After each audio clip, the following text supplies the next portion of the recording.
本当？見えないでしょ？どこにいるのかな？見えないよ。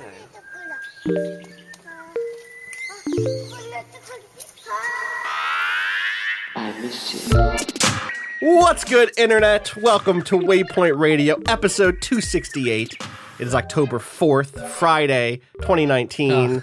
I don't have a safety net. I don't have my notes for this one, so I'm just going off the dome a little bit here. I'm Austin Walker. Joining me here in studio, Danielle Riendo is with us. I'm here. I'm flying by the seat of my pants. You are Ricardo Contreras, back from the moon.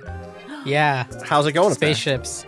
It's spooky. It's haunted. It's haunted. Ghosts. Literal ghosts. Wait, but also like robot ghosts. Figurative ghosts. Figurative ghosts. All sorts of ghosts. Emotional traumas. ghosts. Yeah. I give traumas from the past. The ghost of Fukuyama. The ghost. Yeah. Also here, backlit like you're like the director from Control, Patrick Klepek. I can't even. There he is. Hi, Patrick. I'm a traffic cop now. Uh-oh. What? Oh, boy. What's that mean? You know, just out here monitoring data caps, trying to see rogue apps, Christ. see what you're up to. Oh, boy. Rogue apps. Cloud app? What are you doing uploading 600 megabytes overnight? What are you even doing? I didn't upload no Cloud screenshots. App? Cloud App who? I don't even know. Cloud app is it's an app so you can screenshot things and quickly share them. Can I just... That's like when I share a screenshot in I Discord. just got this email. Danielle's handed me her phone. Rob Zachney also here. Sorry, Rob. I can't read it because it disappeared. Oh, I'm so sorry. Awesome, crucial fact. No, sorry. everyone got to do their bit. It I'm was gonna do for mine. me. Okay, Rob, this is a new day. Danielle, I get to finish what I'm fucking saying. Danielle, I'll get back to your bit in a second. Rob, you give me your Rob Zachney. Wait, was it?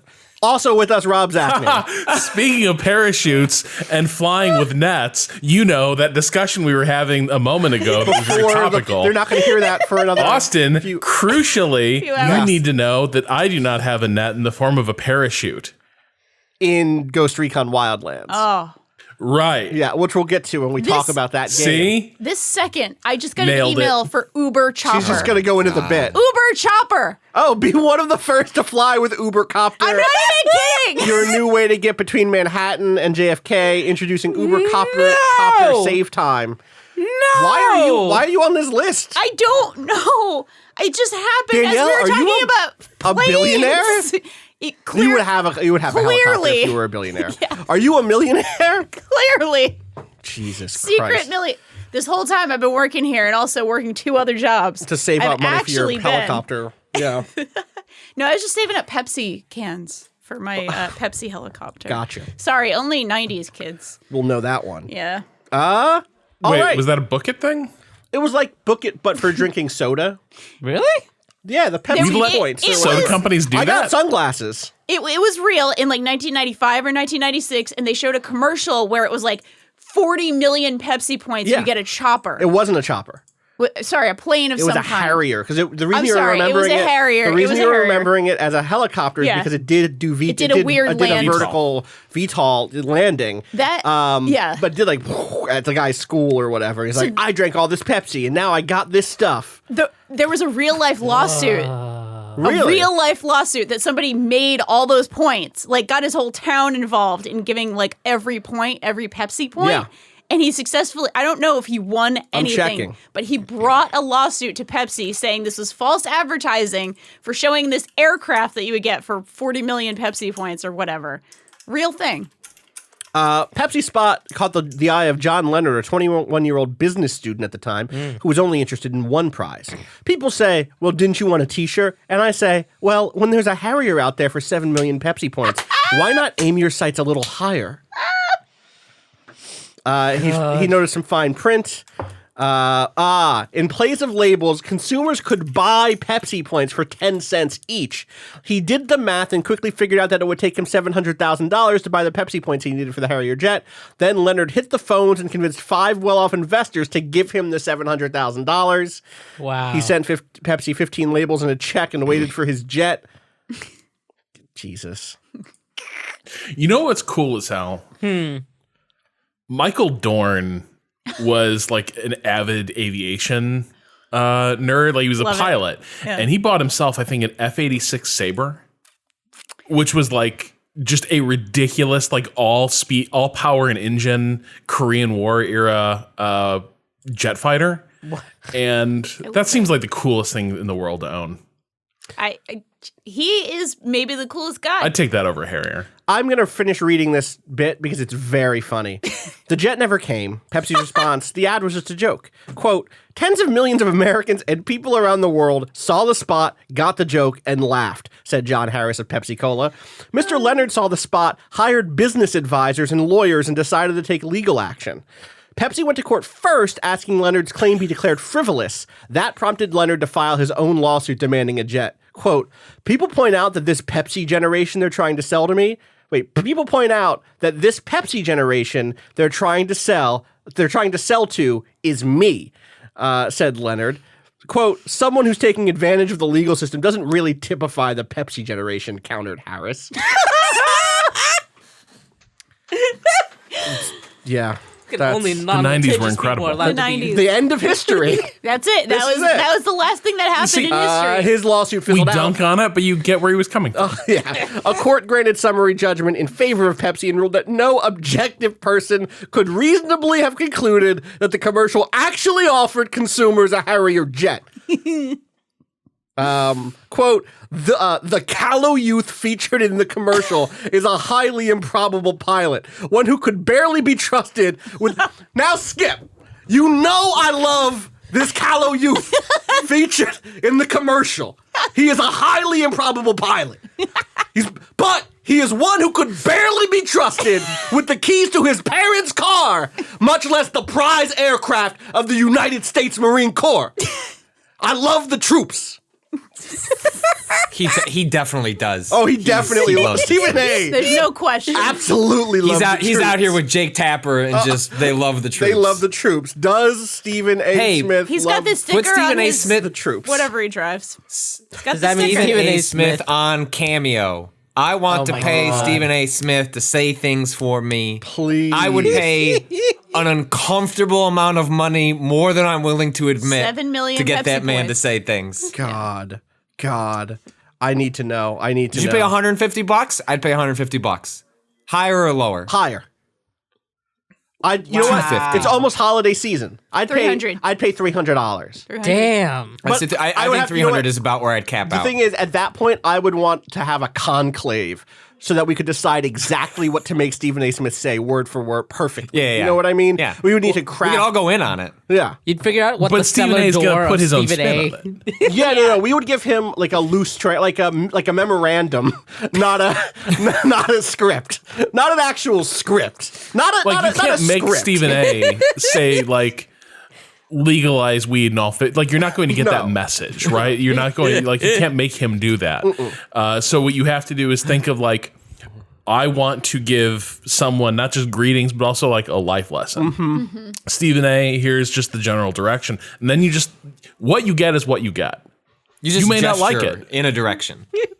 Yeah, exactly. Yeah. A general like, hey, I got someone who's down on their luck. Can you give someone a message of hope and perseverance? Like, and then I'll let you. Oh, that would be run with good. it. You know what I mean? Oh my God. Wouldn't that be great? It'd be the You're best. having a terrible day, and then your phone buzzes, and what you have is a message from Stephen A. Oh, Stephen A., get on Cameo. Stephen A., give me a ring. We can set this up. We'll build our own platform. You don't need to be on What if he Cameo with listens? those other people. I would love it if He Stephen could A. do He his own. listens to this podcast. I think a lot. I would have to rethink a lot about my life if I learned that Stephen A. was a regular waypointer. That would be. We would. There are some different decisions I might make in my life if I knew Stephen A. was. No, it's fine. Jesus Christ! All right, let's talk about video games. Cado, we have been poking and prodding you. Yeah. Sometimes to a degree that is uncomfortable on this podcast. It's fine. It is time. Shadowkeep. Yeah. It is here. It's here. It's happening. The moon's here. The moon is here. The moon came back from wherever it was. You know what? I'm going to shut the fuck up Sure. because I have whatever I can talk about in 10 minutes after you tell me about Shadowkeep, the Destiny 2 expansion, the first thing that Bungie is doing on their own away from Activision. Yeah. Tiny indie studio. How is it? How are you feeling? Have you beaten the main campaign yet? I have. All right, congrats. Yeah, I am feeling away. I'm feeling, here's the thing. It starts strong. It starts really strong, and then it doesn't end. Ooh. Because what they're doing, right, is this, like, living world, continuous story. Right. Like there's things I feel like I have to like, and I'm writing this review already, but like I have to like take what can be seen as structurally story missions on their own, but it is like it ends on a cliffhanger, and then immediately afterwards there's quests that continue that storyline. Wait, so that are there credits? Like, how do you know it ended? You say it ends, and then there are new missions. Well, there's no new missions. There's quests, which are different in that, like, you don't load into a different, like, you don't, like, load into a mission and go on it, right? Like, it's all in the open world, technically. You're doing different objectives and stuff, and you get story beats from just like the text, on them stuff, and right? Yeah, and talking to the NPC. Okay, but which is different than like cutscenes, right, or like big set pieces, vehicle segments, etc. Right, which I believe, unless I'm mistaken, I've reached the last one as far as I know. This is where most people have. I've double checked, kind of peeked around and seen like, yeah, this is the last story mission. It's entirely possible that there's more, because this is something that happened in Forsaken as well. Is like when you finish the original campaign, you did a couple of quests that ended up opening up a new location, and then there were a couple story missions gated behind that. But I don't see that happening this time around. We're pretty sure that the moon is it. This is the only location we're getting. They said up front that this is smaller than Forsaken. It's still big, and there's lots to do on the moon and stuff, but it's kind of hard to think about how much I want to give, how much I'm hoping for, and what I can see happening in the next couple of weeks, especially because the raid drops on Saturday. Which is quick for an expansion. Normally those raids take a little longer, don't they? Or unless it is the expansion is a raid layer or whatever. No, like it's usually within the first week. Okay. Yeah. This is what I get for not paying attention for the last year and a half. Yeah. But what they did in Forsaken, at least, was there was a big kind of like world state change where, like, if you were there, if you were playing the game, like when the raid happened, the raid like directly led into some other stuff happening that changed the location that you're in. So they've talked a lot about doing this sort of well, you had to be there to kind of get it, right? You had to be there to understand why the world is the way it is in its current state. Things like that. Like right. it changes. It's going to keep changing. And I'm just curious about, because there's things in the opening mission that I will just say back. without I don't want to get into spoilers for this. Yeah. I watched the opening. I was unable to play this game because of a combination of the servers being bad, my own internet being bad, and then the time I had to spend with that game, not being able to find how to play that game. And we will get into what the returning user experience is in a moment. But I watched the Giant Bomb Quick Look, or most of it, and it opens with the first mission of the expansion. Yeah. And if you are someone who like played through the Destiny 2 like main campaign, the start of this campaign is like, yo, we teased some shit. We are going to deliver on that shit, or we are at least going to tease more of that shit. Right. Well, that's a. You're in your review. You should say whether or not you feel fulfilled by the promise that writes. Absolutely, and like it's rough because it's gonna. I'm pretty sure lead straight into the raid. Right. So you're hoping the raid will be tied to the This is so hard to talk about. Like, I don't want to. There's a redacted in here, which if you saw the end credits of Destiny base game, you know what redacted is. Yeah, but at that point, we should just say what the thing is. I'm losing my mind here. Yeah, just say what you want to say about Destiny 2. I'm going to spoiler warning for the next like 5 minutes. Yeah. With the first mission of the new Destiny 2 expansion. Yeah. So like this is not late game reveal. Kept this, but they've kept this under wraps, right? Yeah. This is immediately I saw this was like, oh, is this the Shadowkeep? Right. Right. Yes, I'm pretty sure that's what's going on. So you remember from Destiny, there's the light and there is the darkness. You might remember that they didn't know what the darkness was, or they said in the past, they're like, we're going to figure out what the darkness is. I suspect they have figured out what the darkness is. Yeah, absolutely. The darkness pursues the traveler. Right, correct. And we saw it briefly at the end of Destiny 2. there were the weird black pyramids on the outskirts of the solar system. The end of the first mission in Destiny 2 Shadowkeep shows that there is like one of those pyramids crash landed in the depths of the moon. It was there already. It was there already? Okay. This is an old one that has been under the surface of the moon this whole time. Okay. That Eris, while like wandering around the depths of the moon, Like being you do when you goth. Yeah, exactly. So there's darkness down here. I gotta get in it. I gotta get in that darkness. Why am I crying in the club? Yeah, the darkness. The darkness. Wow. So like that to me is like they've been talking about. They showed one of those pyramids before this game launched in like a GDC talk as like, oh, here is the 5th main faction or whatever. Here's one of the factions that you'll be fighting. You've never fought the darkness. The darkness has been the big mystery of Destiny since Destiny existed. Like all we know is that the travelers somehow fended them off the first time around, but they are the things that caused the quote unquote collapse of human society, and that's why there's only one city right now. And we know also that maybe we don't know. We know that we don't know that it is as simple. We know that it's not as simple as like light and darkness. There are people in the setting who don't trust the traveler. Yeah. There are people in the setting who say, well, maybe the darkness isn't as bad as you think, etc. Yeah. Everyone you fought is somebody who's been fucked over by the traveler at some point. Yes. Basically. Right. So the way that story ends up playing out is it's interesting, and I feel like it's teasing stuff that's going to happen, but like the real question ends up for me being is like, is this like we won't see anything else from this for the next year? Right. Kind of the way that like after Forsaken, the storylines after that were like their own kind of side stories, individual like stuff that like, you know, were interesting in the lore of the world itself, but weren't like following this kind of through line. Yeah. I think that's not what's going to happen. They've been pushing a lot of like, and they've said this in a couple of like the Vidocs that they've put out, where it's like this is now like one continuous world. The events that happen in this season will directly lead to the Whatever's next season. Okay. And it's just like at this point, following along and seeing how that plays out. Can I ask just about this expansion one thing, which is like, I think about Forsaken. I only dip my toes into Forsaken with like a throwaway character. I'm excited to actually get to it with my real character eventually.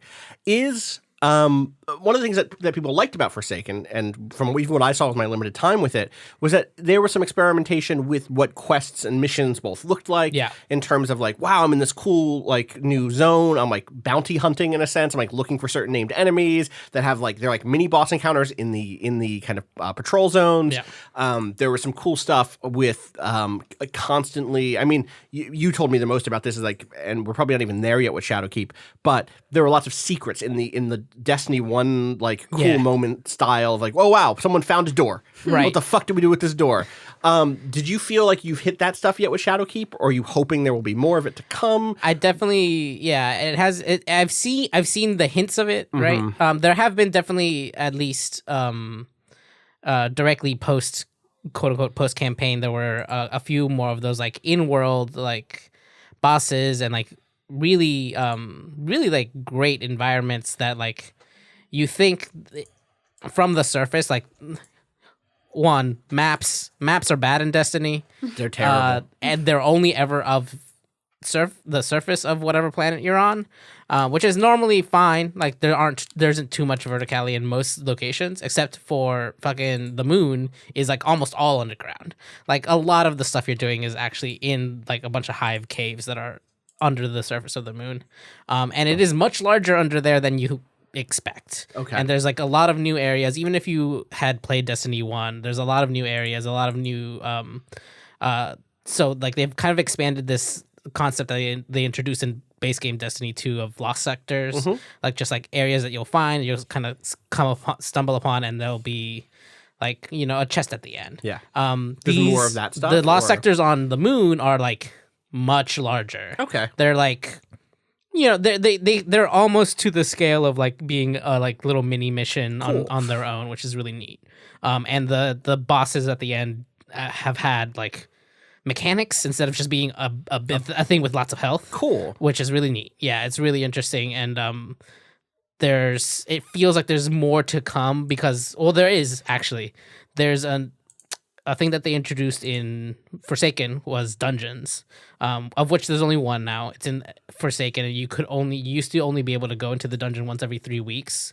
That was part of this. Yeah. Okay. That was part of the curse cycle. Was on high curse weeks, a portal would open up Go to that dungeon. Marasov's throne world. She has a throne world. Spoilers, I guess.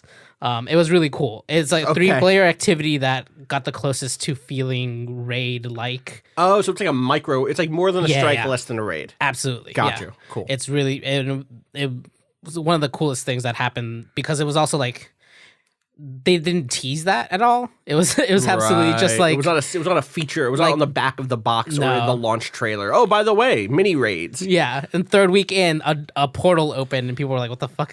Whoops!" Right. And the hope is now that they are independent, they can lean into that stuff Right. even more. This time they've straight up said that there is a dungeon. We still haven't unlocked it yet. Okay. Which is also part of like what's interesting is like how they're gonna string this all together. Like how much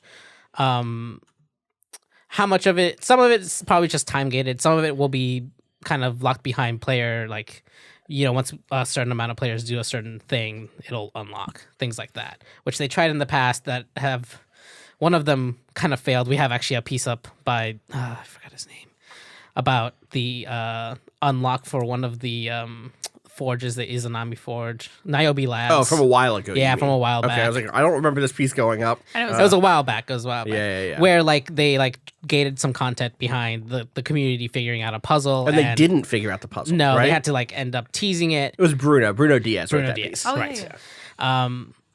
And I'm interested in because they I think they're gonna lean back into some of that, but hopefully they've learned some lessons from that about how hard they make it or how much they Can expect from the community Yeah. like brute force versus figure stuff out. right. Gotcha.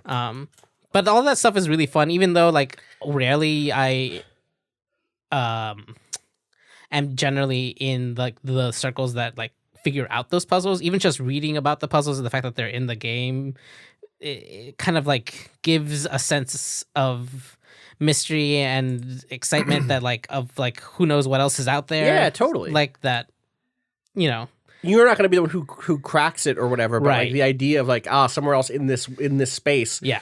there's like some cryptographers going to work on Yeah. this wall already is already sick. Like that with stuff this is, one. that adds such a layer of like a different type of immersion. We talk about a Right. certain type of immersion. We talk about like oh wow, look at how embodied my character feels. Like when I do these healing animations, my arm, I'm reaching out and I'm doing this extend, whatever. Mm-hmm. Oh wow, look at like listen to the sound design. All that stuff is important. But there was also this other type of immersion, which is for me like the immersion that carries.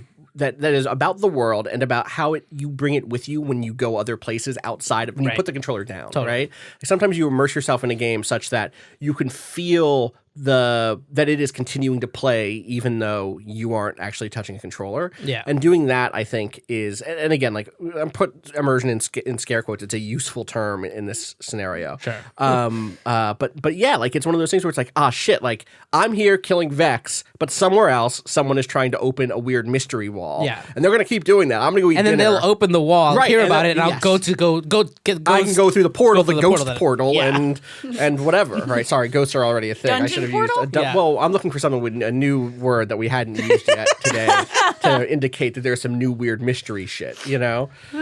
Anyway, I'm glad that you're having a good time. Like Yeah. I know what the build up for these things can feel like. So Yeah, it's I'm really excited for this raid because it also I think do we know what it is? We don't know for sure. we know the name. What's the name? It's called the Garden of Salvation. Good name. It's gonna be in the Black Garden. That's Oh, all we know. Sick. Whoa. Okay. So it'll probably be Vex based. Also though, that space is gorgeous. If it's anything like the Black Garden Yeah, from yeah. the end of Destiny 1.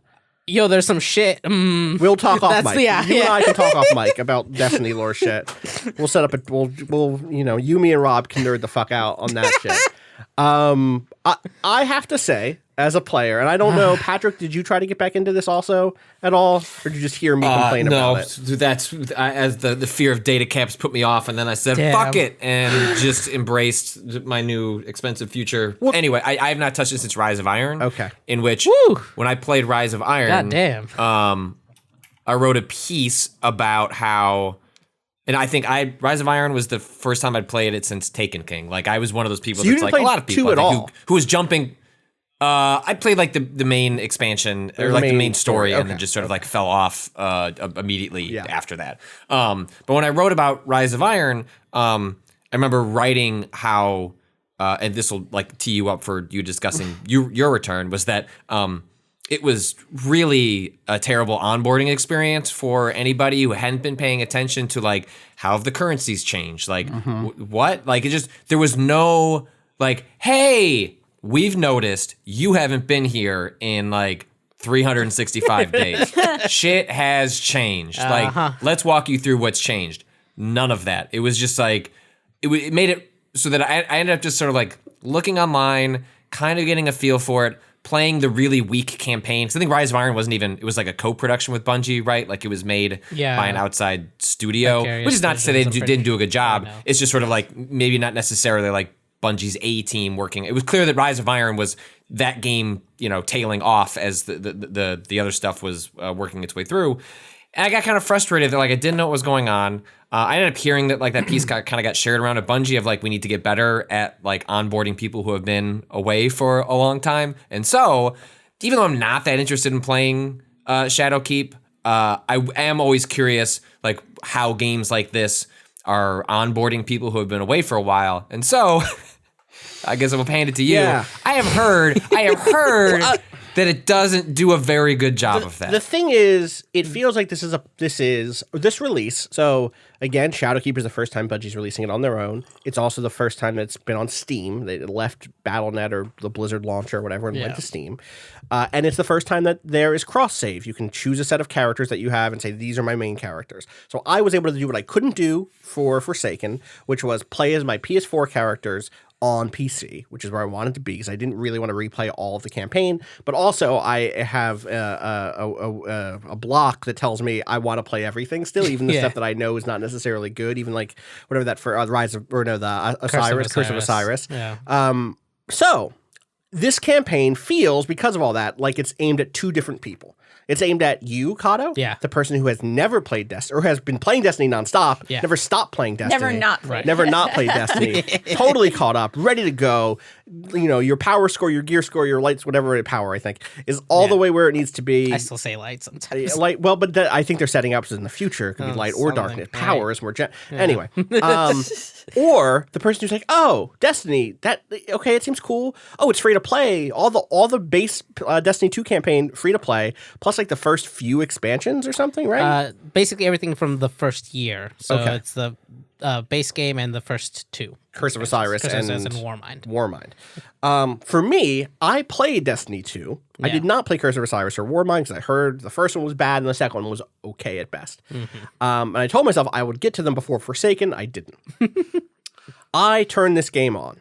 Like, first of all, the servers are rough right now, or had been. Second of all, my internet has been rough. So this was already just like a bad fit. Especially because the stuff I wanted to do, no, I don't care if I'm online for it. This is the most like, I wish there was an offline version of Destiny 2 that I could play in the world. No one's doing Curse of Osiris shit. Nah. Let me just boot up the fucking game. And I know this isn't how game architecture works. I understand there's probably netcode involved. Like, I get it. There's stuff that's not client side. I know.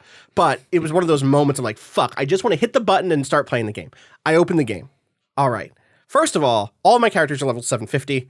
They've all been boosted up. Yeah. I sort of wish that they let me do that just so I could see my characters who I haven't seen in a long time and understand what level they were at previously. I'm pretty sure my Titan was my main, but wouldn't I Hunter? I like Hunters a lot. But then I really had that love affair with the Warlock, or not the Warlock though. Yeah, Warlock, is that right? Is that the third one? Who was my main? No idea because they're all equally leveled. I'm pretty sure it was a Titan. Let me hit the Titan. Go into the Titan. I am now in the Director, the big map. I can see all of the planets. I can see the Shadowkeep content, which is on the moon, which I can't go to. I can see places I have not been to before, like the lighthouse on Mercury. And all of the maps are open. And there's like some public quests available or public events happening. There are like a few like lingering missions I have on certain planets that don't seem important at all. Yeah. None of them are tied to any campaigns. I'm like, okay, well, I just want to get in and let me just do the first mission of Curse of Osiris. Where is it? Okay, let me just look. Okay, let me check is it on Mars? All right, no, it's the Vex. And the Vex are on Mars. Could it be on Mars? Okay, there's nothing here. Okay, okay, maybe it's on, where else are they? Are they on Venus, maybe? Let me check. Is there Venus in this game? I can't, okay, Nessus? Oh, they're on Nessus in this game. Go into Nessus. Okay, no quests, no missions here. What do I do? Let me go check my mail. I'll go to the tower. Go to the tower, check the mailbox. I get some engrams. Like, I guess, thanks. Cool. Can I have my silver back because you took my fucking silver? No? Okay. Damn. Okay. Let me go talk to some people. All right. None of the main people tell me shit about the stuff that I bought. I bought those expansions. I know they're free now, but I bought those expansions. Yeah. I would like to play them. How do I do it? Finally, also, just real quick, the menus suck. The menus, all of this going from the director to the inventory to the local map, it's all terrible still. There's too many of them. There's too many of them. There's too much going on for a returning player in this scenario, right? I bet if you start this game fresh and you go through the new light experience and it's just like boom, boom, boom, boom, boom, great. Yeah. At one point, I find the triumphs page right. in my menu. I'm like, oh, triumphs. These are like objectives that I can complete. So if I get enough of them, one day they'll send me a T-shirt. That's my understanding anyway. In real life? Well, I can buy a T-shirt. That sounds ridiculous. I know. Who would do that? I don't know. So, someone who loves this game and who has a full heart and love for the Traveler. And they want to wear that T-shirt on their full heart. They would wear. Exactly. Wait. Are you saying he has a full heart and love for the Traveler? That seems. I'm sorry. Maybe that was presumptuous. I don't know. No. I don't. Yeah, I can't say shit about the Traveler. Apologies. I'm ambivalent to the Traveler. Let it be known, Cado is ambivalent to the Traveler. Keeping your options open. Yeah, it's complicated. Real quick, shout outs to Danielle for the T-shirt code. Thank you very much. Congrats. That's very sweet. I didn't miss out. Awesome. Congratulations. Thank you, Danielle. I go to the triumphs and I see there's triumphs list. You can choose a triumph. You can be like, oh, hey, here's a triumph for 13 headshots or whatever. That's not one of them. But if there were, you can click that and it's tracked on a page somewhere. It says, oh, yeah, you're trying to get 13 headshots. It doesn't show up on the UI in game. I don't think, like, while you're playing moment to moment. You can pull it up. Okay. When you pull up your Ghost. Okay. Well, so I set the thing that was like, oh, complete the Curse of Osiris thing.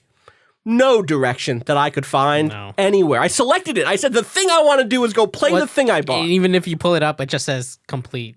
Fuck off. Yeah, it says what it is. What it says. Yeah, it's like, complete the. So then I'm like, well, maybe there's another different triumph for like the first mission.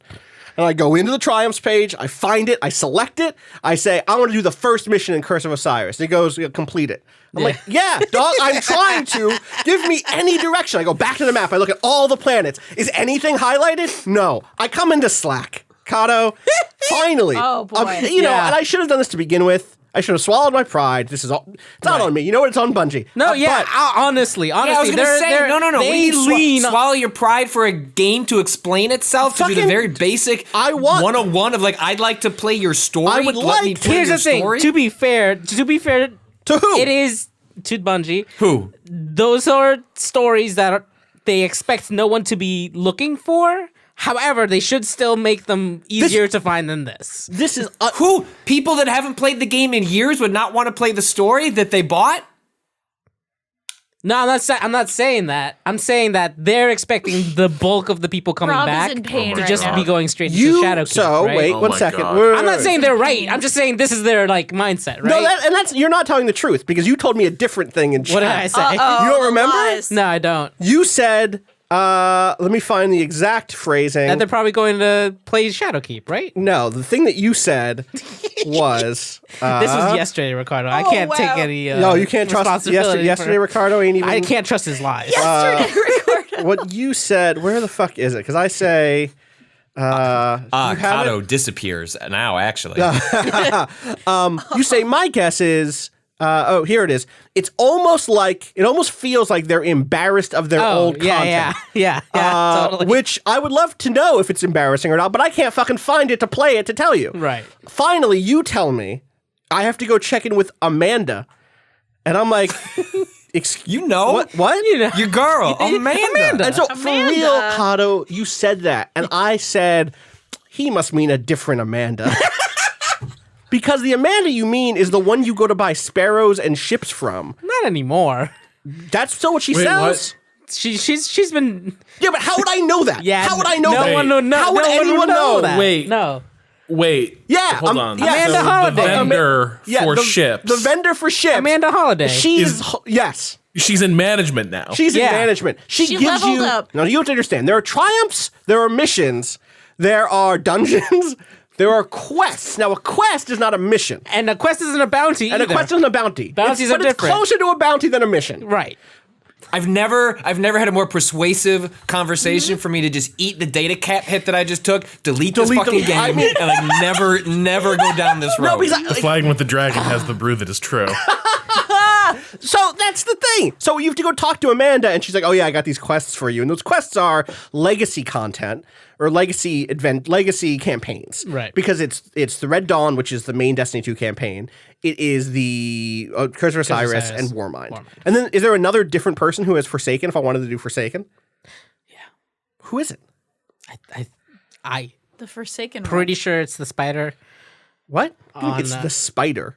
The spider. The guy from Bloodborne? No. Yeah, you're gonna talk to fucking Rom. The guy who gets killed in Goodfellas? There's a spider boss in Dark Souls 1. You know that girl? Isn't it? Wait, the lady, isn't there a the guy spider named lady? Patches? Oh, yeah. also? Quaylog? Spider Quaylog? guy? Yeah, Quaylog. I talked to Quaylog. Patches. Who is it? No, Shelob. Shelob, right? Of course, she's hot now in video games. I'm actually not sure. Okay, well, I'll have to look that up. Yeah. All of this is just like, and I just did like a 5-minute gamer rant about UI and shit. But Yeah. it sucks, man. It's like, a bad UI. I really wanted to get back into this and play this with you and like get caught up on this stuff. Like I am so in the mood for a game that I can just be like, yep, cool headshot, bro, cool headshot. Like, let me shoot some robots. Let me do some cool space magic. Especially because there is stuff for me in this game that I am happy about the way they're handling this, in the sense that, like, I skipped Forsaken, which means I have all of those. I really wanted to play a Titan in Forsaken. I liked the new shit that they added in that. Yeah. And so part of me was like, just go do the Forsaken shit and get that stuff and then go back and do Curse of Osiris. That sounds actually really fun. Mm-hmm. But I can't, or now I will know how to do that. But I spent hours, like, between bad internet, bad servers, and bad UI/direction, not being able to play this fucking game. And it was like a really frustrating first return to it, you know? It's bad. It's bad, and it's not even just bad there. It can be bad in the middle of the campaign, because they're quest stuff. So basically, in the middle of the campaign, it goes from like story mission nodes, and then there's like a little break where you do a couple of quests in the middle to like tie some things together. Go get 13 headshots, basically. It's a little more complicated than that, but yeah. And the like main story like quest that's like supposed to lead you through the whole thing says craft 3 armor pieces. There's a second quest that is the armor piece you're currently working on, and I think this is probably just a glitch, but for some reason between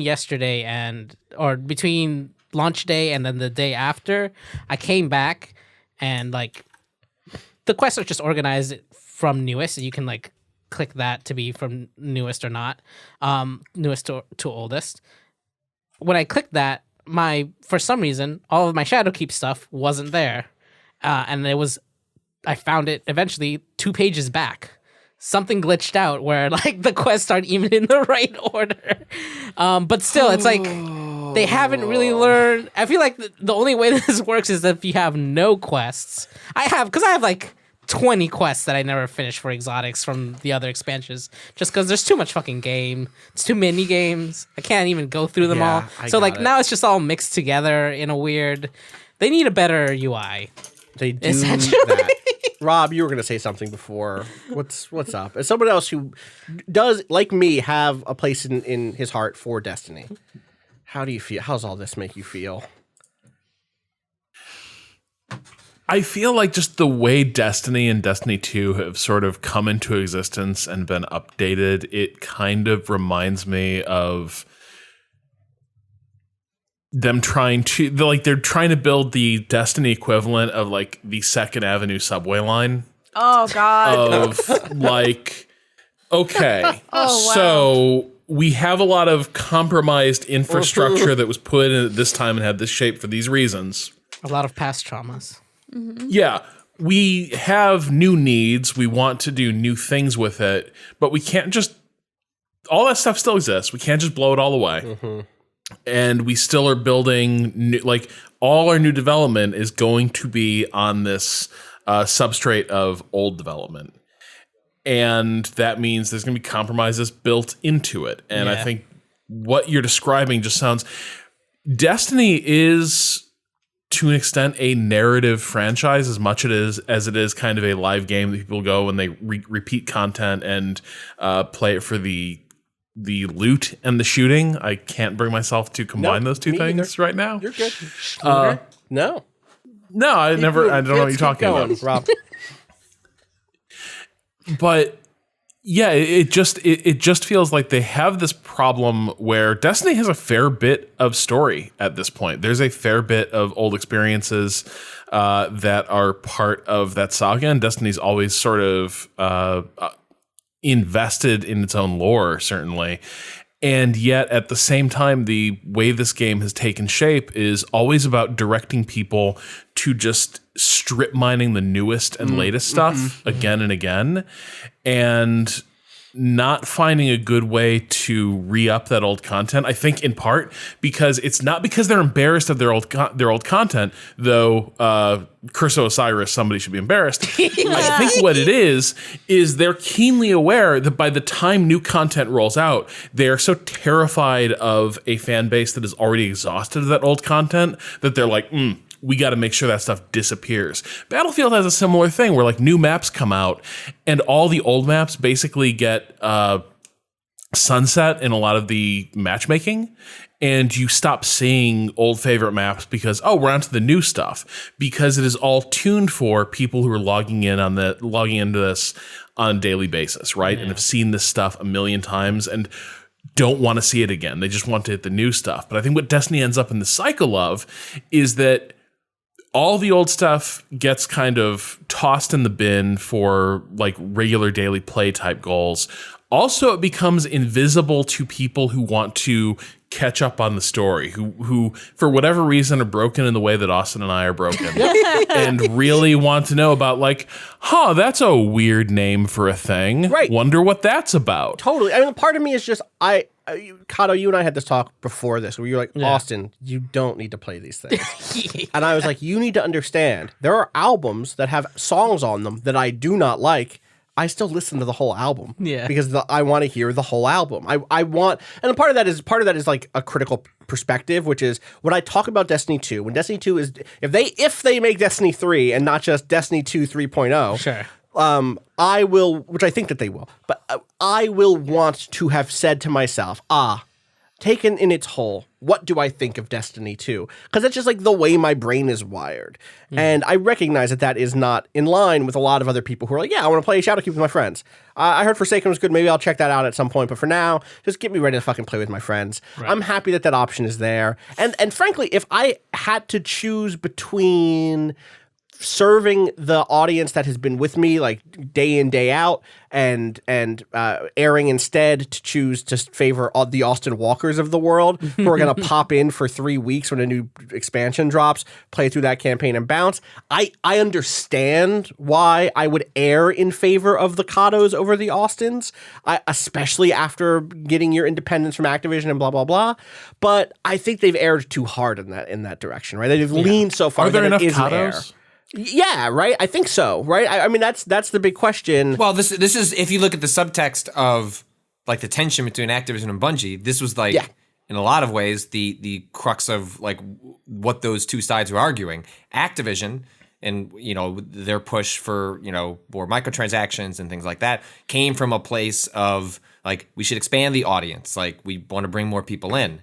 And Bungie, as like Destiny 2 played itself out, became, you could tell there was an increasing frustration of actually we need to be placating and catering towards these really hardcore players that are on the treadmill every day. And if they're upset, like none of the other stuff works. Like in Bungie's mind, it seems to be that like if the people at the tip of the spear aren't happy, it doesn't matter what the other people think because theoretically it should flow out from there, and like everyone benefits from the tip of the spear people being happy. Well, Rob's point is maybe, well, if you're spending, or our large point here is like, if they're spending so much time on those people, are you missing out on everything else? And I think that's possible, but I think Bungie is, even if this may fly right past me, I do think they're making the right choice at this moment in time, in which, like, if they're gonna have a future for Destiny, one in which it's like Bungie's stamp on it, well then, like, get your house in order with these people and then worry about everything else later, because there's still time. Because clearly there's enough there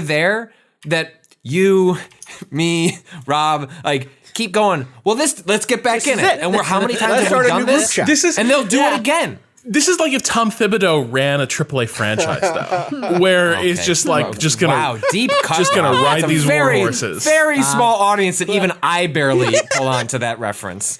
Go ahead. No, but I do think, like, I think there's something to that. Like, to an extent, the tip of the spear is the sure thing. That committed audience is the sure thing. But on the other hand, when I hear Cado use the phrase "you had to be there" as a kind of guiding ethos to what Bungie is doing with Destiny right now, that kind of is discouraging to hear, because the thing is, I probably won't be. Not on the regular, right? It's totally, like, yeah. You don't want to hang out with your friends who always have nothing but inside jokes, because eventually, unless you are, because there's a distinction here, which is they are adding new stuff. And what they've moved from is the model of dropping an expansion once every 8 months to dropping new stuff every week, every month. That creates new in-jokes. That creates new references. I'm with you, because I'm the one who loses in this scenario, because I'm not going to ever be as committed as Cado is. I'm never going to be there for all those new in-jokes. I'm going to be the friend, Rob, who is like, who moved away from home but still comes home to see their family, and so when they're home every month to see their family for the weekend, they try to catch up with their old friends. But hey, a month has happened and there's a new joke and everyone else laughs and you laugh and they look at you and they go like, "Why are you laughing? You don't get this. You weren't fucking here for Hannah's birthday party." And I was like, I wasn't, but I could tell it was funny. Everyone was laughing, so I laughed with you. Like, I get it. But I also think about my favorite of all time gaming experiences. I think about something like The Matrix Online, which is like the essential. You had to be there. You had to be there game. I think about things like tabletop role playing games, where like, hey, this is literally an experience for me and my 5 friends. That's it. The in-jokes we get from this, that is it. Like, maybe we're friends with people who also played the same edition of D&D or L5R or whatever, and we can talk about those things. Like, oh yeah, did you ever play 3rd edition? But the specific experience at the table, it's a limited group. And I think about economic models. I think about something like, there's cards on the table. I think about this in terms of stuff I make. So like, Friends at the Table is about to start a new season. It's a sci-fi season. It's a mech season. It's in the same setting as the sci-fi and mech stuff we've done before. But I have the same dilemma, which is I could make it for the people who have listened to the past seasons. I could make it even more smally for the people who I know pay us on Patreon. Or I can try to make it the on-ramp thing. And there is part of me that says, you know what, if I made it just for the people who are fucking diehards, think about how good it could be. Think about all the callbacks I could do. Think about all the references that only they would get. I could build off this like multi-year, multiple campaign thing where there's just like deep resonance for those people. But there is no way to get new people on board. And for me, it's like, obviously I have to find a happy medium between those two. I want it to be an on-ramp. But I want to, at the same time, even as I make that decision, defend the possibility that you can make something sustainable in the world for a small group of people that is just for them. It does not need to be the every person shooter, right? It does not need to. You can do it, and it is okay if you say, you know what, we're going to take, instead of getting 100% of the potential audience, we're going to get 5% of that potential audience, but they're going to love us and support us so much that we're able to continue making something for them. Right.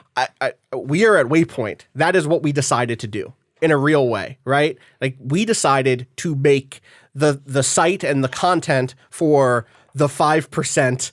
We do not get 5% of the gaming audience. We get the 0.05. The 0.5% of the games audience. Knowing that we're making it, there's all sorts of things we could have done to be a more accessible game site to appeal to a broader audience. And instead, we were like, well, let's try to appeal to like the people who who are really into it the way we're really into it in this specific way. And so I want to defend their decision to do that, even though it fucked me over and is making this a more difficult position for me. Also, the last thing I'll say on this, in their defense, what none of us have tried is the new light experience. Right. They have done lots of things they've done the most important thing to make this game more accessible, or not more accessible. Well, I'm going to say accessible not only in terms of disability, but in terms of income level. I think accessibility, we have to be careful about the word accessible, because sometimes we allied the difference between accessible and approachable, and kind of erase disability as a question when we use accessible. But I do think economic accessibility is also a thing worth using the word accessibility for. This game is free to play now. A lot of it is. A lot of this stuff is free to play now. I haven't seen how good that onboarding is outside of, again, a bit of the Giant Bomb quick look, where it looks okay. Like, hey, you do get guidance from place to place here. You don't open up everything all at once. You have to go do certain things on each planet. I don't know how long that lasts for or what that process is, but that is substantial for someone who is not in this weird position like us, Rob, where you and I have played a lot of this game, but not all of it. This does seem like a good entry point, or it does seem like something has been not given to them to folks, but like, hey, here's an opportunity. Obviously, you still need an expensive game console or a PC. Yeah. You still need to like have time to go play these things, but that ain't nothing. And so I want to at least give them credit for that. I think it's a smart move, and yeah, I don't know. Thank you for coming to my Destiny TED Talk. My rant about content. I think if I get into it, I think I might just start a new character. Like if I'm gonna do it, like because I've forgotten everything. Yeah. And I don't care to be a part of the treadmill. Like Right. I am just curious to like I'm okay separating that. Like it's gonna move on from me. I won't be part of the raids, or if I do raids, it'll be like months after with people carrying me through. But I have had the thought that like I haven't. That would be so fun. I would love to do that. Cado. Yes. What? The only raid I ever did. What did you say, Cado? Said that he would love to carry us through a raid. Yeah. Oh, That would be so fun. Yeah, no, like the only raid I did a number of years ago, I think I did one of the Taken King raids or Taken King's only raid, I don't remember. Raid, but like a fan reached out and was like, "Yo, we run the raid like every other day, like just Come through. come join us." Yeah. And like they were like, there was the one fan and a bunch of other people who knew their buddy was a fan of me and were like super cool. No, they were super That's cool. good. They were like, No, that's like, good. "Hey, don't worry. Like, we'll tell you what to do, but we're not going to put you in a position to be the person that like has to do anything." I was like, cool. I'm most like, if I could just be a spectator, that's all I really want to do. The only thing was like I kept fucking up. Like, there's a sequence of platforms that you had to get through. Oh, no. Could not do it. And basically, So like, during the boss battle where the platforms are forming in midair and you have to jump? this is Before before that. Like, it's just a sequence. It's before that. still- You just have to get across this series of platforms, and the raid does a smart thing of like, hey, eventually we're just gonna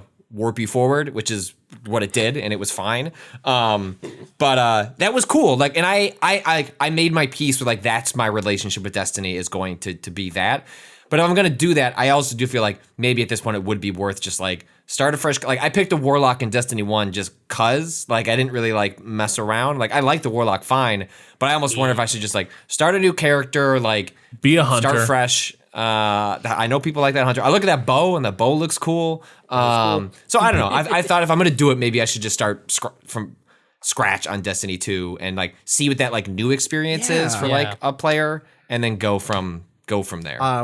Yeah, Cado, I would love for you to lead us through a raid. Hell I'm still yeah. mad at Brad Shoemaker for shooting a rocket at me during that platforming part in Taken King. There's video evidence of Wow. that. I fell. I was almost Wait, there. the ship one or the last one, The last one. that last like big super long jumping Yeah. thing.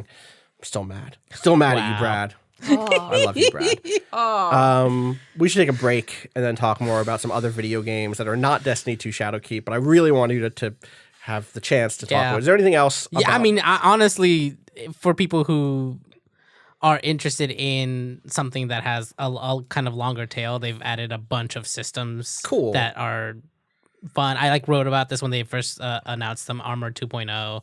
There's stats, there's numbers. They actually do things, and you know what they do. do you feel like there's builds in the like as you were UI. playing through? Did you feel like wow? Like, Not in the campaign so much because you start out like pretty low. Like the baseline is 750 now. Like that's just like what everyone starts at now. yeah. But I'm starting to get into that now. Like as I hit the end of the campaign, like I'm starting to, really take a look at armor pieces and stuff. And it seems like there's a good bit of customization in there that'll be fun to play with. Awesome. In the long run. That'll be cool. Like I'm so excited that they're getting back to the RPG stuff. Yeah. And expanding on it. There's even like these weird. There's like 2 new enemy types that are like not new enemies, but like enemies will have this designation where you have to match certain guns to that enemy in order to deal more damage or have a special effect. It's like sort of like the elemental stuff, but like the Sounds what? a little Warframe. the elemental stuff. Elemental shields. No, yeah, it's like it's different though. It's like what's it called? Like one of them's like a disruptor ogre or something, and it's I-beam like fucks up your vision a lot more than the regular I-beam, and you have to have like a disruptor like gun or disruptor mod on a gun or in order to So they're experimenting with like ways to make some of those little decisions, which is going to make it, again, will make it more impenetrable for some folks. Right. If they want to do like, that post-game stuff. Yeah. But for the people who are sticking around, it will probably be a more in-depth experience. Yeah. Cool. Well, I'm going to try to get into this fucking game. I'm going to. Hell yeah. I'm going to try it. We're going to see this After weekend. the raid, I'll go through some Come missions through. with you Come if you want through. the old stuff. I really also briefly really hope that cross-play is coming, because I still have friends on PS4. And Patrick, you ran the story. Yes, was it you, Patrick, who wrote that story? On Sony finally saying, hey, or sort of saying, hey, cross-play is a thing now for real. We're gonna open up crossplay to all developers, not just select They're ones. doing it. I think the reason they're not bragging about it is because they don't want to do it, and so they're just reluctantly getting pushed into adopting crossplay, as opposed to, there's an alternate path where they could have like embraced it and been like, you know what, we're a market leader, but like we wanna blah blah blah, whatever. Yeah. But yeah, it's coming to PUBG. It's in PUBG already in like beta. My guess is it's coming to Destiny before the end of the year. Like that's the kind. I don't think a lot of older games are going to get it, but I think Destiny's the kind of game that will get the it audience sooner will rather love than later. that. So for sure. Yeah, totally. Yeah. All right, let's take a quick break and come back and talk more about video games.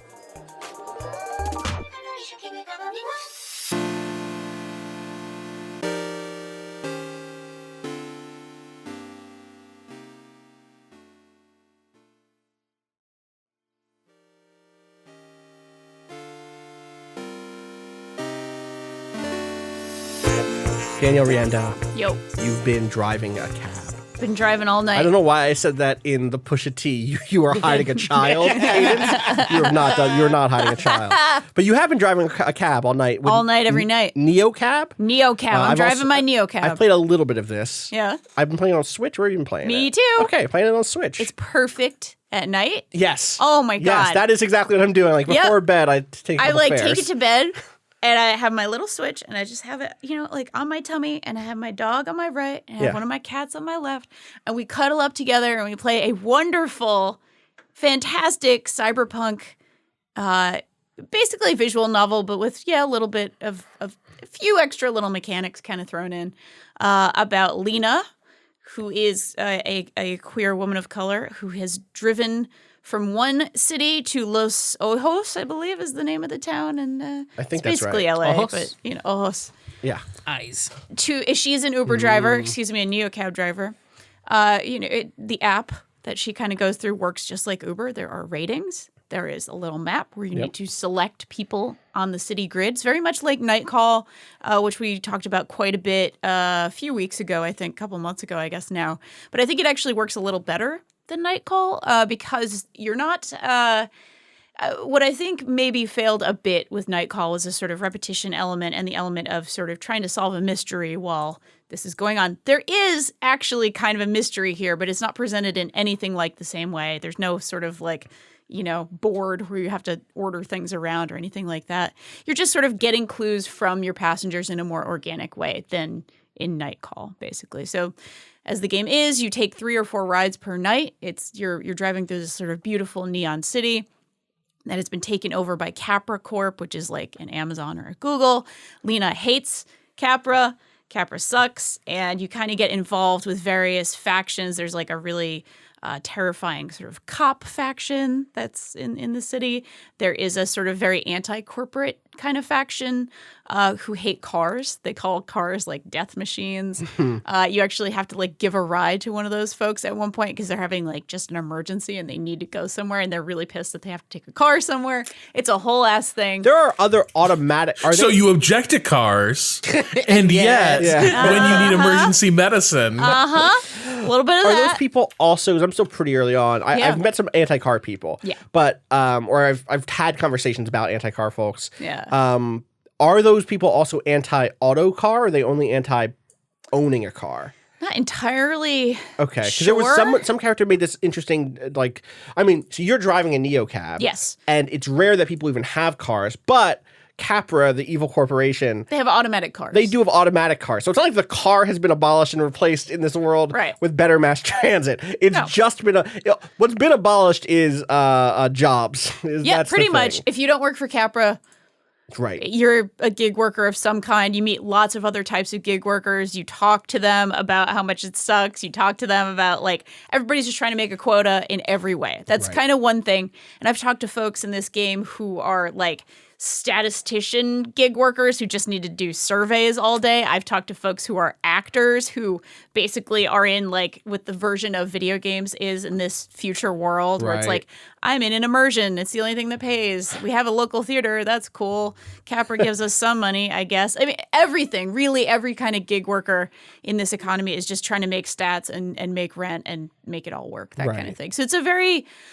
Of course, it appeals to my politics. Of course, it appeals to my aesthetic sensibilities. And of course, I'm playing as a sort of queer woman.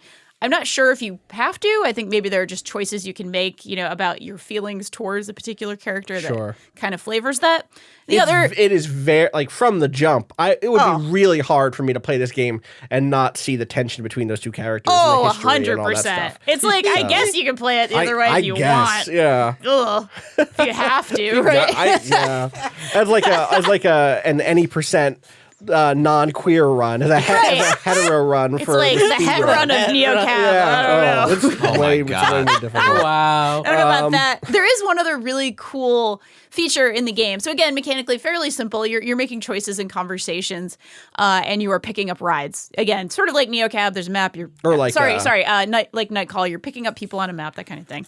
There is also a really cool thing called a feel grid, where your best friend, your gal more than pal. your best friend, your gal pal, who you're going to live with and be roommates with, gifts you in like your second conversation in this whole game with a feel grid, which it's like I had to Photoshop like grid of colors that corresponds to your true emotional state. It's a mood bracelet. You get a mood bracelet.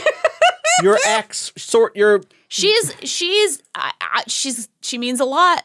She means a lot to Lena. Yeah. I had to bite my tongue because I knew I did not want to be like, yo, the first thing that you did when I got with you, I met back up with you for the first time in years was you gave me a mood bracelet. She gave you a mood I gave her my heart and she gave me a mood bracelet. I threw it on the ground. Ran it over. And then I backed up and I ran it over again. So yeah, like you were saying, there was like a literal, on the bottom left of the screen, a sort of like you said, a Photoshop like color wheel. It's like a gradient almost. color wheel. Yeah, exactly. Yeah. It's like, 4 steps from the middle to the out or whatever, 3 or 4 steps from there. Intensity and moods. And then color. So it's like, if you're mad, if you're super mad, you might be like level 3 red, like dead center. Yep. If you're like if you're both a little angry and a little sad, you'll be like in the purples or whatever. Yep. And those open and closed dialogue options, they do, based like almost in a way that reminds me of something like Depression Quest in the sense it's of like, cool like that. Way more developed out, obviously, because Yes. it's just like more here. Excuse me. Yeah. But like where it'll be like, oh, I can't say that. I'm too mad to say that right now. Exactly. Or I'm chill enough to say this right now. Like, so your mood actually dictate, like the choices you've made throughout the sort of dialogue trees will dictate your feelings as Lena. And I really like this as like a player choice character kind of dichotomy. Like, you are playing as Lena, not just as you, but like, this is Lena. This is what she's actually feeling. Her emotions are embodied in this way. It's corny as shit, and she thinks it's corny as shit too. But she's wearing it because it came from Savvy. Right. So, you know. But it means a lot. It means something. I have some questions on this because I've not played as much as you have. I'm not all the way through either. Okay. I haven't finished it, so. But if you're in the middle, I'm sure I think in the middle, I'm somewhere. Yeah. Have you felt like that has at all been something you find yourself gaming, where you're like, I know that this conversation is going to take a turn. I want to be in a chill place. So maybe I'm going to make some answers, or if you felt like this is a thing you could even do, I'm going to do some answers early on in this conversation so that I'm in a place where I can get what I hope is the right outcome. Yeah. So the right outcome. Or are you just like completely role playing? Are you completely able to like... I'm completely role playing. Okay, so if you're angry, you're like, yo, fuck this. Yeah, honestly. Well, it's also like, this is a game I feel strong identification towards this character. Sure. So I'm very like, very naturally kind of role playing it. And the way she talks, the way she thinks, it's so natural. Like, the dialogue is really well written. It feels really like this is a person who is kind of at her wit's end in some ways, but is just trying to fucking deal with it. Like, she's in a mood I identify with. I will just say that in a lot of ways. She's had enough, and she is just trying to get through the day / night. It's night. It's always night. You're always driving at night. She drives the graveyard shift. You know, this Lena. People got to go places at night. You know? Yeah, I don't mind that. I'm sure if I was paying attention in that way and I was trying to game the system, it would be obvious to me what I would have to do. But I'm really not. I am so enjoying this as like a very, very pure role-playing experience. And I am really enjoying where it's going and actually very, very happy to kind of have these conversations with these people. And all the people are interesting without being, I don't know, it doesn't feel like this game is just trying to have X, Y, and Z types or X, Y, and Z characters. Like, it doesn't really feel like that. It feels like these are all people who are taking a neocab because they want to talk to someone. Mm-hmm. Like, they would take the automatic car if they didn't want to talk to someone. So these are all people who kind of want to have some kind of interaction, and those are different types of interactions. But where Night Call kind of did feel like, okay, we've kind of got the woozy type and this type and that type and this type. And again, I don't want to crap on that game. I really enjoyed that game. I think that game did some really interesting things, and I love the mood and the tone of it. But this does feel a little bit more developed towards a very particular worldview and a very particular story that it kind of wants to tell. And this character is poised to say certain things and knows she has to have a 4-star rating or above or she gets in trouble. Mm-hmm. There's an interaction you can have with somebody who might know something about. There is like a core mystery, but again, you're not like putting clues together. It's more like you're just trying to talk to people and find things out, where it can like ruin your rating. And it's bad. You can't have a ruined rating. And the game itself is honest about what this interaction is. You're supposed to be a fake friend to people mm-hmm. and get them somewhere. Like it's very much an expectation.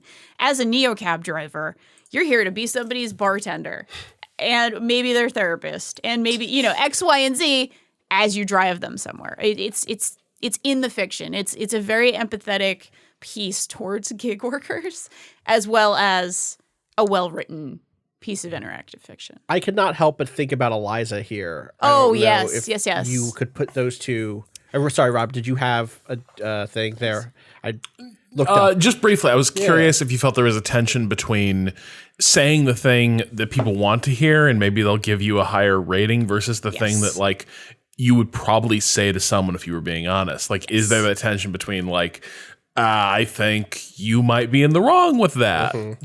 Directly in several conversations so far. It's very much been like, shit. I mean, it not even just like, oh, you're an asshole. It's much more like the flavor of how you're going to break something to someone, or like, because Lena pretty much gives her opinion. Okay. Although she does absolutely couch it, and you can control how much you're couching it, basically. She's not going to suddenly be pro Capra.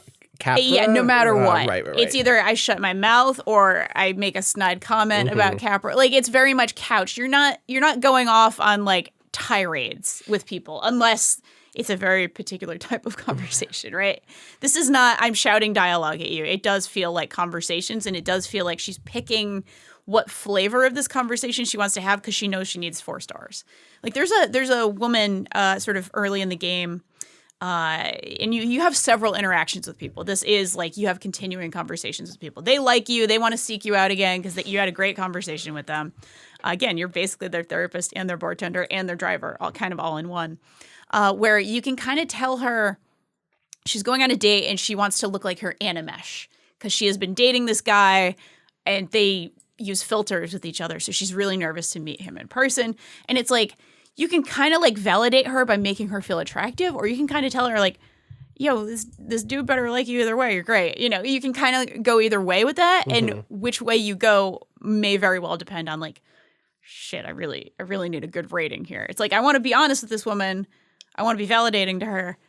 How far should I go? Need that 5 stars. Right. So, yeah, I'm loving it. I'm not quite done yet. I've several hours in. I'm playing it kind of every night for an hour in bed. Like, this is great. I'm like excited to play it again. So, I'm very, very, very happy with it so far. And I should probably say the developer is Chance Agency. That's who made it. Cool. Yeah, so that, briefly, I do want to go back to the thing I was asking, which is... Yeah, please. This reminds me a lot from what you described with Eliza. Yes. Also a visual novel that came out a month ago, that both you and Rob are really taken with. I'm curious how it... Not like, is it better, is it worse? But like, these seem like they're playing in similar spaces. It's in the same field, yeah. I think. It's a very sort of, in some ways, anti-big tech, but not that simple. Right. Mm-hmm. This is probably a little bit more anti-big tech because your character has been directly screwed by big tech. Whereas in Eliza, you were both someone who constructed this incredible, therapy app and benefits from it in some direct ways and also suffers for it, suffers for the amount of work she did on that team, suffers for what happened to her team and what happened to somebody on that team. So that was a more complex relationship with like big tech. But this is very much... in conversation with that. This is very much like, I'm just trying to get through the day, whereas the character in Eliza was also just kind of waking up after a depression and trying to get through her day. There's a lot of similarities in sort of the characters themselves. And I think the quality of the writing and the fact these are both sort of futuristic but somewhat near future pieces about like women characters kind of dealing with the world that they're living in and kind of doing their best in imperfect situations. So, yeah. Interesting. I'm very curious about it. I need to put more time into it because I really liked the first couple hours that I put into it for sure. The lead is a really cool cat. Like I like her as a character from what I've played. Yeah, Lena's great. Yeah. All right. Cool. That's on Switch. That's on PC. It's on. Yeah, I'm playing on Switch. It's on Apple Arcade. Apple Arcade. Awesome. This should be a really good phone game. Now that I think about it, I would love to play this on phone. Maybe I'll switch over there. PSA. Yeah. If you have headphones that have a play pause button on them. Yes. And you open one of those Apple Arcade games and it turns off your whatever you were listening to, you can hit play again and it'll play it. But that's the only way to get that to work. That's the only way. That is a...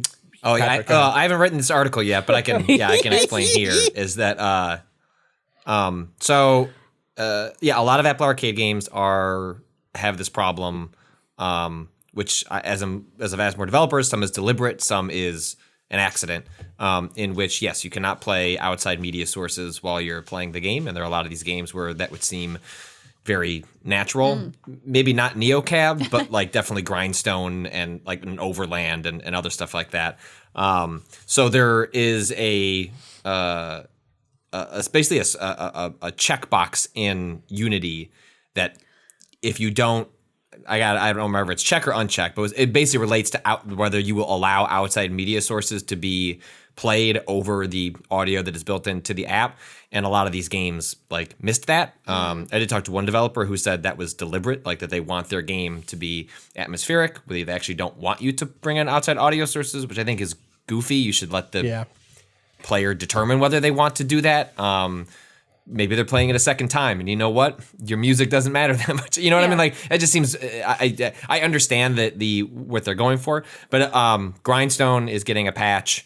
What the Golf is getting a patch. So developers recognize this is an issue, but it is my guess is that it's like automatically checked. Like by default in Unity, developers need to uncheck it, but they're not necessarily noticing it. So hopefully it's something that enough people raise an issue about, and then that becomes less of a problem going forward. But it does mean that games need to be given It's not like an iOS issue. It's a Unity issue. So yeah.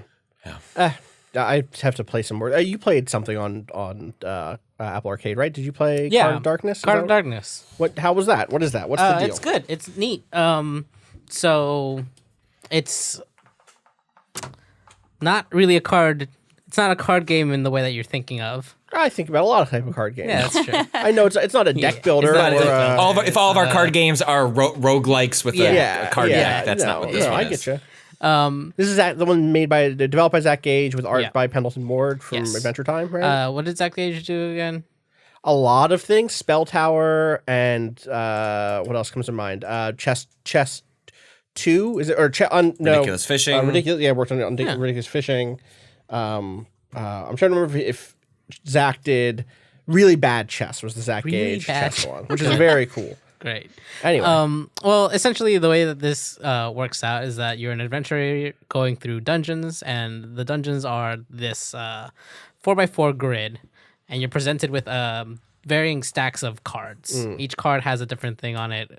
Some of them are health potions, some of them are weapons, some of them are enemies, some of them are gold. Each one has a number associated with them. So I'll pick up a sword that has the number 3 on it. And there's an enemy with the number 3 on it. I attack that enemy, and I don't take any damage. Okay. You keep the sword. You keep the sword. Cool. Now there's an enemy with the number 2 on it.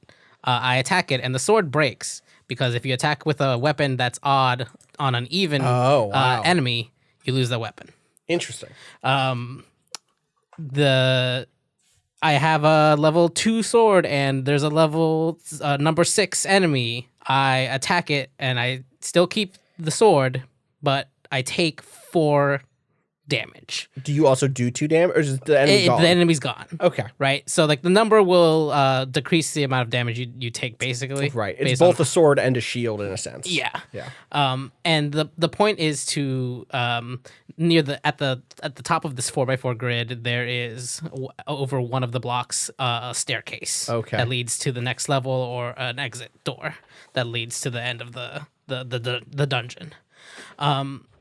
What happens though is that it's not just individual cards, they're stacks of cards, and once you've tapped the top one, you actually have to empty out that stack before you can move on. Interesting. So even if the top one's a potion, the next one under might be an enemy, and you still have to deal with them before you can leave the zone, even if you've carved your path through this 4x4 to get all the way out. Here's a question, are these procedurally generated dungeons, or are these handcrafted dungeons? If you went back and replayed the third dungeon, I believe that they're random. Interesting. Right? Like, okay, because it's just a 4x4 grid, and it's just like the stacks of cards, and it feels like,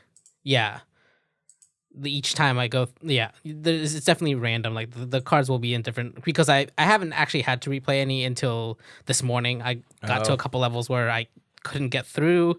There were a couple new enemies that I didn't quite get the handle on quick enough. One of them dealt poison to you.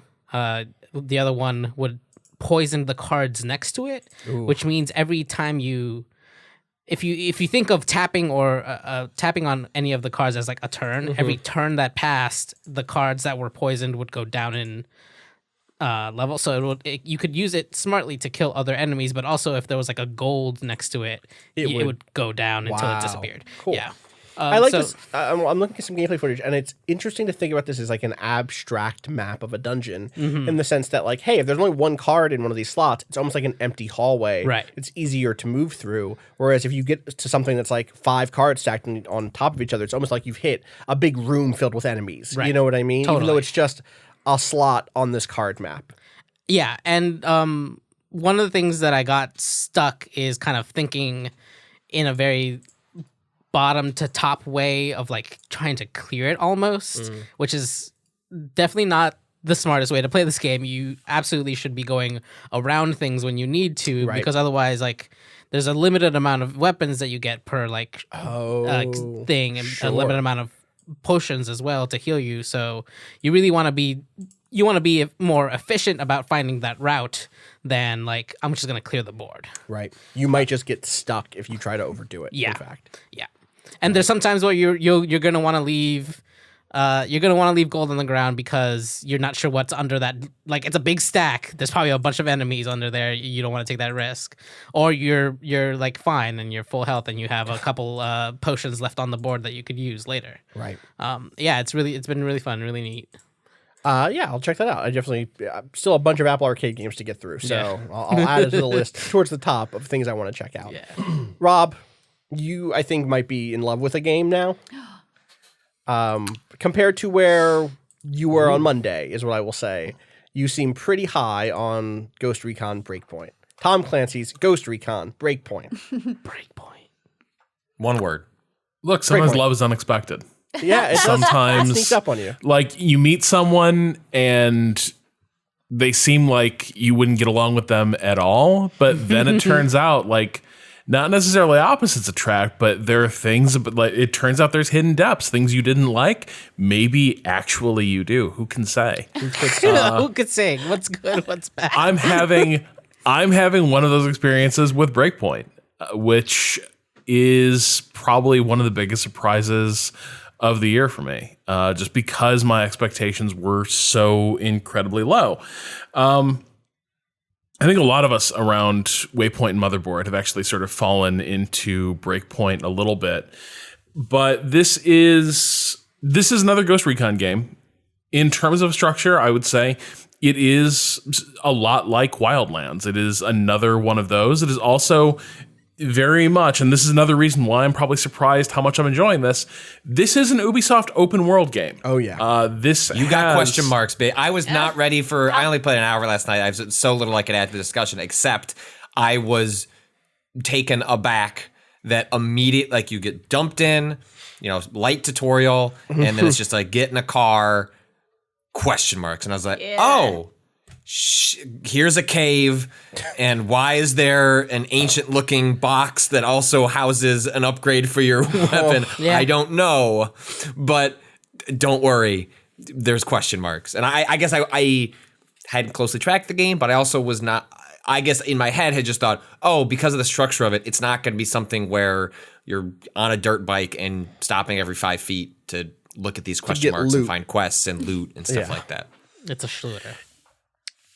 It is absolutely that style of Ubisoft game. I mean, you could turn off waypoints. I like that. I like that you're able to turn off guided mode and just kind of navigate the map by like loose direction. The thing that so you can turn that off with guided mode on. You talk to an NPC. They go save this guy. He's near a lighthouse, and then you open your map and it's up. Yeah, there's a point. Yeah. But if you have that off, it just says he's near a lighthouse, and you open your map and it has like some notes. It has some clues. It's like he's near the northern shore of the bog. You can see a lighthouse from where he is. Some third thing, and then you go. I want the narration. I want some sort of smoky voice, but like Robert Pattinson and Willem Dafoe are bring them in right to do right exactly. Yeah, they are. The lighthouse. Yeah, I like that version of it, but it is still, even with that, the thing that happens. You're right, Patrick. It's like every 5 seconds, your map is lighting up because you drove past an ancient ruin that some PMC dudes have taken over or whatever.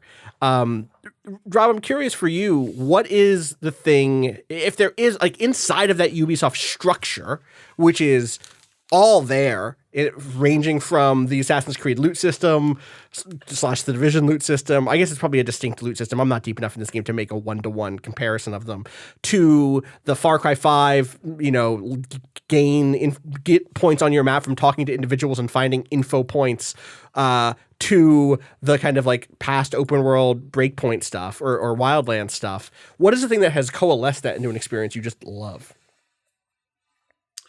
I think it's the fact that it feels like there's multiple games here in one, and the reason for that, I think, is because it succeeds really profoundly at the action stealth shooter genre, which is that is an intersection of two different things that is tough to really make go together. A lot of it, if you get it wrong, you end up with a good stealth game with bad action, with bad shooting sequences that feel more like you've fucked up and it's not fun to play through it, or it is a frustrating and aggravating stealth experience. And what you'd be better off doing is just blasting your way through it. This game flows between those extremes really well. You can play it as a very demanding, very good stealth game. If you want to see the most punishing that Ghost Recon Breakpoint can be, do what I'm doing on Xbox and play by yourself. Yeah. That game is merciless. Yeah. If you want to... Is that fun? Oh, yeah. I like it a lot. Okay. Yeah. This is I think about the Dialessino Sorry, line. I don't want to step on your point that you're making before I ask about the single player co-op experience. Sorry, you were building to something. Well, let me just quote Dia really quick on Tomb Raider, because this is the thing I think about a lot while playing this game, which is stealth mechanics are only as good as the combat that starts when stealth is broken, right? That is, this game does feel built towards that demand. Yeah.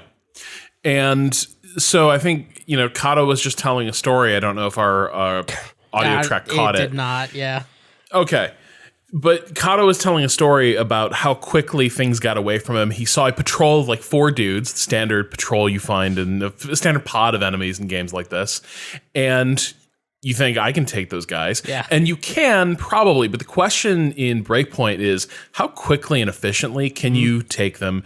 And what else might be in your area that you are not aware of? This is a game where, without feeling cheap, it doesn't happen with enough frequency that it's just aggravating. But this is a game where frequently there are other things in the open world ecosystem that can completely change your expectation for how an encounter is going to go. Yeah. I'll give you an example. So when I started playing on PC, I rolled a new character and I decided to crank up the difficulty a little bit. One thing that changed right away was on hard, it definitely seemed like weapon suppressors stopped being magical. And we're like... On normal, I was just kind of like lighting dudes up with an automatic rifle with a silencer on it, and nobody could hear shit. I was just like, oh, it's like a machine gun, but it makes no noise. When I cranked it to hard, suddenly like that sound seemed to carry. The alert radius seemed way wider. And so like when I took one shot with that thing, suddenly the forest lights up with people kind of being like, what the fuck was that? Yeah. And that then was one of the most terrifying moments I had in my short time with this game is seeing the words "shot her" when I accidentally shot into the ground, and all of a sudden the map just like lights up. I'm like, oh fuck! It has kind of an invisible ink feel in terms of like, oh, there's like you dropped a big stone in the pond, and you see the ripple go out, and you're like, oh, and like Invisible Ink, like Invisible Ink, you also get the other thing, which is. On Invisible Ink, there's a timer that is like you do a certain number of turns and the elevator doors open and new forces enter. But here it's like sometimes there's a helicopter patrol. Sometimes there's a drone plane that flies overhead and is just going to see you if you are not in cover. You may have just finished clearing out a quarter of an estate you're trying to capture. But if that plane goes overhead and you do not have a thing to hide behind or mud to cover yourself up with, things were going to go bad. And like that is some of my favorite moments have been a plane spots me and EMPs my radar, and suddenly I am the one who can't see shit, and they are, and I hear people coming in from the fucking tree line. Dog, it's that laugh was exactly my actual response. I'm like, all right, man, fuck. That's good though. It's so good. Well, yeah, so like this level 1 encounter, like I shoot one dude, the first shot's the headshot, and then the other 3 guys break for cover. I am pretty sure one of them runs to another pod of enemies. Yeah. I don't know, like it seems to me like when you have large groups of like loosely associated patrols, it seems like they might run into each other's detection radius and pass the alert along, because the alert kept chaining out. And so like more 4 and 2 person patrols started coming in on me. And so right away, like the fight is getting a little hairy, but then you lose that situational awareness. You are trying to like flank out to one group of guys. You're flanking into another group of guys. And then what you don't hear, because there's a bunch of shooting, they're starting to zero in on your position. You're busy trying to like get the drop on the next group, is you don't hear the chopper flying overhead. You get the detection bar warning that like somebody is spotting you, and once that meter fills up, you will be detected. You don't hear the chopper, though that's noisy. But the real nightmare thing, the chopper is just two guys in it, basically a pilot and a gunner. And once they get eyes on, you're in trouble, but they're still using their eyeballs to see you. The thing that scares the shit out of me is the Azrael drone. Yeah. Which is Wow. the high altitude UAV that just flies circuits over the island. And you can barely hear it. It's got one of those really quiet, like electromotors. And it is not fooled by you. Like, you can, for instance, lie prone in the dirt and cover yourself with mud. And that fools humans and the Predator. It does not fool the Azrael drone, which will spot you unless you are in cover, like in a building.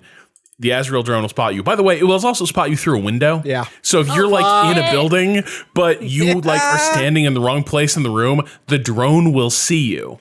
And once that drone sees you, it drops a smoke round in your vicinity. And yeah, you get the electromagnetic interference. Your map drops away. The music is good. The music is tense. Yeah. Like, you immediately get the like anxiety-inducing, just sort of haunting theme music. And then the wolves probably show up. Quick thing. It is unfortunate. They're special troops. Yes, right? they are not. It's not. Yeah, children puts out a whistle call, and a pack of rabid wolves emerge. That would be incredible. That was Assassin's Creed Odyssey. Oh, you're right. You're right. Get those like, look, this is a near future tech. Boston Dynamics out making animal robots. Yeah. Like, what if you were hunkered down in mud, thinking you're hiding from humans, and a pack of wolf robots came through and just like, sir, you're mud. Yeah. I will say really quick Panthers before we leave Assassin's Creed, they fixed one of my beefs with Assassin's Creed by going even more absurd with it. You may remember that one of my favorite / least favorite things about Assassin's Creed Odyssey was that you're just running through the woods, hitting the A button to grab fucking, whatever's around you. Grab these trees, grab these branches, grab this fruit. All that medicine. Yeah, and there's no animation for it. You're just kind of like grab as you run. Here, they've gotten rid of the animation entirely, or they've gotten rid of the button press entirely. Yeah. You are a Hoover. You are vacuuming up You just pineapples. walk over it. You just walk over it. Like, you got 17 pineapples now. We'll get to why you need pineapples in this game, which is goofy, and I like it. Maybe you don't, but we'll get to it. Sorry, Rob. So the thing is, it is unfortunate that you're all technically ghosts, because clearly the enemy type you're facing would be better described as ghosts than wolves. Yes. Like, they are Spec Ops troops in like fucking camo capes and sort of these full head masks that are a bit like Man in the Iron Mask type costumes. And here's the thing. I thought, like, in the trailers and everything, these things were like, these enemies look kind of silly. It seemed like an absurd aesthetic.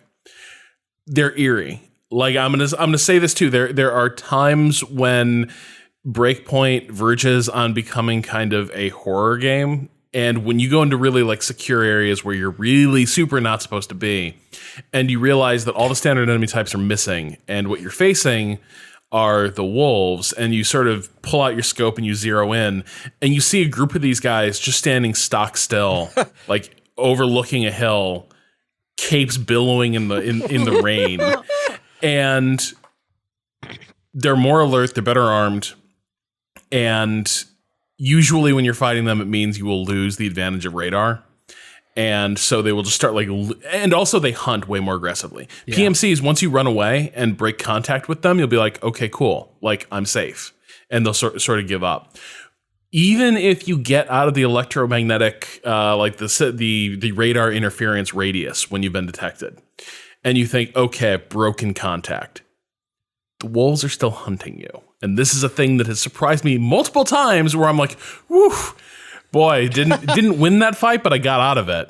All right, time to patch up my wounds and sort of check my inventory, etc., and start planning like what I'm going to do next. And like while I'm doing that, they will just walk up to me and like point blank murder me. Didn't hear them approach. Just like I look up from bandaging myself up and there's a dude in a cape with a shotgun and I'm just like literally executed. Yeah, and I'm they're like, the player character for sure. Yeah, they have that. They have done the thing, which is like, yeah, you are fighting yourself here, which that is my favorite thing in video games is equally matched opponents. I will say I'm probably not as hot on this as you. I want to get into why I do like the stuff I do like, but briefly before we fall down the path of like, here is why you should go play this game for sure. The two things I have to take it to task for. One, UI. There are 1,000 menus in this game, and even on a really powerful PC, it does take a while to button through them and move from thing to thing. This is a game that has 17 different mission types. It has a million things to track. Yeah. It takes way too long to get into your inventory and change a weapon. If I'm picking up a weapon that's better than the weapon I have, there are going to be times where I'm just like, yeah, equip this in one of my slots, please. I don't want to have to pause the game, especially in multiplayer where you cannot pause the game to switch weapons. You can have to. The game continues to run in multiplayer. To that, yes. To that, when you change classes, when you can be a panther or a sharpshooter or whatever. Yeah. All those classes, when you switch classes, they have a preset it wants you to load. Yes. If an item is associated with that preset for that class, you can't deconstruct it and get out of your inventory. Yeah, if you haven't played sharpshooter in like a half dozen item levels, when you're like, why do I have this low level rifle that I don't even like hanging around my inventory? And you're like, oh, I can't deconstruct it because it's part of the preset for that character. You can go in and edit the preset, but you have to do that. You have to actually go in and do that. It's a pain in the ass. I like that there are preset loadouts, so I can have like my medic multiplayer build and my like assault, single player thing where I'm like sturdier. But it's a pain in the ass to manage all of that stuff. Yeah. The second thing I do want to say is we did wonder last time whether or not there were native folks on this island. Yeah. I have not met any native folks yet, but one, there are quote unquote ancient ruins all around the island that are from the ancients is the only thing people have said so far. I heard some regular civilians on this island talk about how the ancients. The ancients, it sucks that anyone fucked with these ancients. They were like, oh yeah, agreed. It does suck that anyone fucked with the ancients. I don't know why we're calling them the ancients. But wait, let me finish the sentence. Because they just like to hang out. They didn't bother anybody, and they were way more connected with nature than we are. And then they did say that the Sentinels, who are the PMCs, were trying to round up descendants of the ancients. Descendants of the Ancients, my favorite MOBA. Yeah. And I think they're going to go, the thing that they're going to try to do here is do the thing of like, the ancient people were noble savages, that style of story. Right. But I don't know how important it's going to be. And I only know this because I went off the map. If I'd only played story stuff, it would not have been front and center. Right. Yet, I suspect eventually this plot will get into some of that stuff. And it was just like, thinking emoji. Let's see how they do this. The game's actually a little more explicit about what's going on here. Okay, you're further in it than I am. Yeah, but actually no, it's in some of the like big text that's on your objectives board when you click on some of the like plot lines you're trying to solve. And I think when you look up something about Aroa itself, it's like discovered by James Cook in such and such a year. Eventually you uncover there's a couple things. Right up front, the game tells you the island used to have a native population. It was evacuated by the U.S. Navy in the 50s when it was turned into a Cold War military base. So already the game has built in like this kind of expropriation of native peoples. Of territory. Then the history of the island is kind of going for an Uncharted type thing where it acknowledges Cook finds the island, but it's not like he discovers it. The game's like, so he had a lot of Polynesian scouts that he was working with, and they were like, you probably don't want to fuck with that island. And the answer is that the ancients predate apparently like Polynesians, and they're like something happened, and the island is cursed. The island is probably cursed, and there was a civilization that is gone because it's a cursed island that turned into a military base that is now, and this is where it does get really strange. They've worked real hard to be like, hey, this is just a sandbox playground on this magical island. in the history of that island, there's also the U.S. military forcibly relocating a native population. And then the good guys, the homesteaders that you're working with, already a historically loaded term. Yep. They suck. Like, it's great. I'm walking around. Suck. Yeah.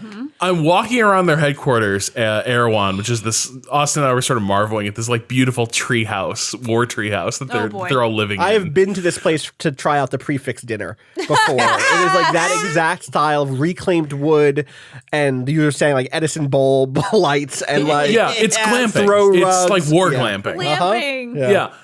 With But you hear people talking about, I didn't want to go to war. I hate what Sentinel Corp is, what the Sentinels have done to the island. And someone's like, well, we've got to fight them. We got to take back what's ours. Ooh. And you hear this woman say in this exchange, this woman says, I don't want to fight. I want to grow crops. And like literally that delivery, the most like Karen. I want to do brunch. Yeah. Like, it is hysterically funny the way that line reading is. But also this notion that, we just need to do whatever we can to help the good, honest, virtuous people, small family farmers, who, as we all know, are the good guys in pretty much any scenario we can imagine. And like, I heard that line and I just kind of laughed because, one, these people ain't fucking farmers. Like, you know what I mean? Like, you're basically like holdovers from an old U.S. Navy base who stayed on this island. There's not much evidence of farming going on here. But then just this other idea of, well, how do we communicate that these folks are good and honest and virtuous because they want to be small landholders. It is. They suck. The tech. Okay, so my high point of this game, just to go back to connect to this thing, is raiding a Juicero facility. Oh God. I guess not technically Juicero, but it is a juice startup. Has a facility on this island because this island is that home. pineapples? Maybe it was the pineapples. Probably all the fruit on this island is being turned into juice by this juice startup. This island is gameplay wise. Little tiny side things like Ancient Ruin that you can explore in 5 minutes. Things that are a little bit bigger than that are like facilities like the Juicero factory I'm talking about. And then like big compounds and some like city type places that have like real mission content, story mission. Those little facilities are really interesting because as a single player person, they're really hard, or they can be really hard. Things can get out of hand very quickly. But if you prep for it right, if you use your resources well, you can clear those out and feel really, really good. The first one of those I did was this Juicero thing, where I used these consumable drones that let you do the sync shots that were in Wildlands, but only a consumable number of times. And I set those up to take out the 2 snipers on the roof. I used I crafted at a bivouac, a little campground, like a pineapple bar, or it was a banana bar, basically, to increase my accuracy. Banana bar. I used banana bar. I used bananas to make an accuracy increase thing so I could hit these like very long range headshots that I would not be able to do otherwise. I cleared out this entire place without being seen, and I felt incredible. I felt like a ghost, and that stuff is really good because I've also done facilities where I could just run in here. I could just take this out, take a couple of headshots. Okay, good. A civilian sees a body, goes like, oh no, there's a body. And then next thing you know, I'm being chased by 13 guards and drones that move around like cartoon mosquitoes or like hummingbirds, or like darting all over the place, blasting me with Gatling guns. They're rough. Yeah. They're scary. Like try to get a beat on one of them. Like they move really fast. And being able to offer both of those experiences as I'm like, I gotta get the fuck out of this place. Incredible. The fact that I'm doing that in a Juicero lab, galaxy brain. Incredible. So those motherfuckers there are just like, sir, I'm trying to work. Can you please leave? And like, love it. So good. Rob. Yeah, so Patrick asked a question about like, is it fun doing it solo versus like what the co-op experience is? And here's the other thing that I really do love about this game is there are a lot of ways you can sort of tune this experience. What kind of game is it going to be? I replayed the same encounter by myself and then with Austin last night. It was to meet Jace Skell, who's kind of the, I don't know, like, what's his name? Adam Newman at WeWork. Oh, Yep. He's sort of that dude He kind of of has this Tim island. Cook's voice, though. He has that kind of like wispy, like can't quite finish a sentence. You know what I mean? Yeah, I'm just kind of a tech elf who's here to reinvent the world. Yeah. And so you go to his mountaintop mansion, and the first time I played the sequence, you're looking for him. I went there by myself, and it was I shit you not, it was like a 40-minute white knuckle encounter because that thing was crawling with dudes. I had to recon the hell out of it, know the position of every single guard. Still fucked it up because I didn't see the patrol coming down the mountain from the other side of my sniper's perch. So like just as I was beginning my assault, I ended up in like a raging firefight on this ice slick canyon because the terrain is slippery. So like I'm in a raging gun battle with this patrol, kill them, then I can begin my assault on the compound and I infiltrate, like I wipe out the guards, and then it is like floor by floor, room by room, I'm clearing this mansion with a silenced SMG and pistol and just trying to prevent getting into a close range slugging match with all these dudes in this mansion. It was incredibly intense. It was real good. And then last night, Austin and I played this same sequence, and it was basically probably our high point in terms of us being competent. Oh, we were fucking on it, man. Yeah. It was slick. It was like nothing else went as right as us storming this compound. Like there was a point where literally Austin had run forward, was getting into some deep shit. A guy was flanking him. I didn't know which guy. I just saw a dude, and like I basically headshotted him right as he was about to sound the alarm and like locate Austin. It was great. There was a moment where we did a sync shot by mistake. We were both like, all right, I got someone. Boop, and we hit the shots at the same time. We got an achievement for being so synchronized. It was amazing. There was like we finished it. Oh, that was the other time. There was a time you almost got. You took a shot with like a DMR or something on like a heavy, popped the helmet off of him. You're like, shit, I'm out of ammo. And I pulled up, got the headshot at the exact right moment. And it was like an action. That bit was like a perfect action movie, a completely different action movie than the action I was staring down the barrel of a minigun. It was spinning up to speed. And then like, boom. Done. Second shot. And like that great like slow fall over like a timber, like a fucking tree falling over. God. And that is like a and then we rocketed those dudes by mistake and had evidence. Oh, that was very funny. The really good moments in the multiplayer where we are hyper competent, where there was we found a helicopter.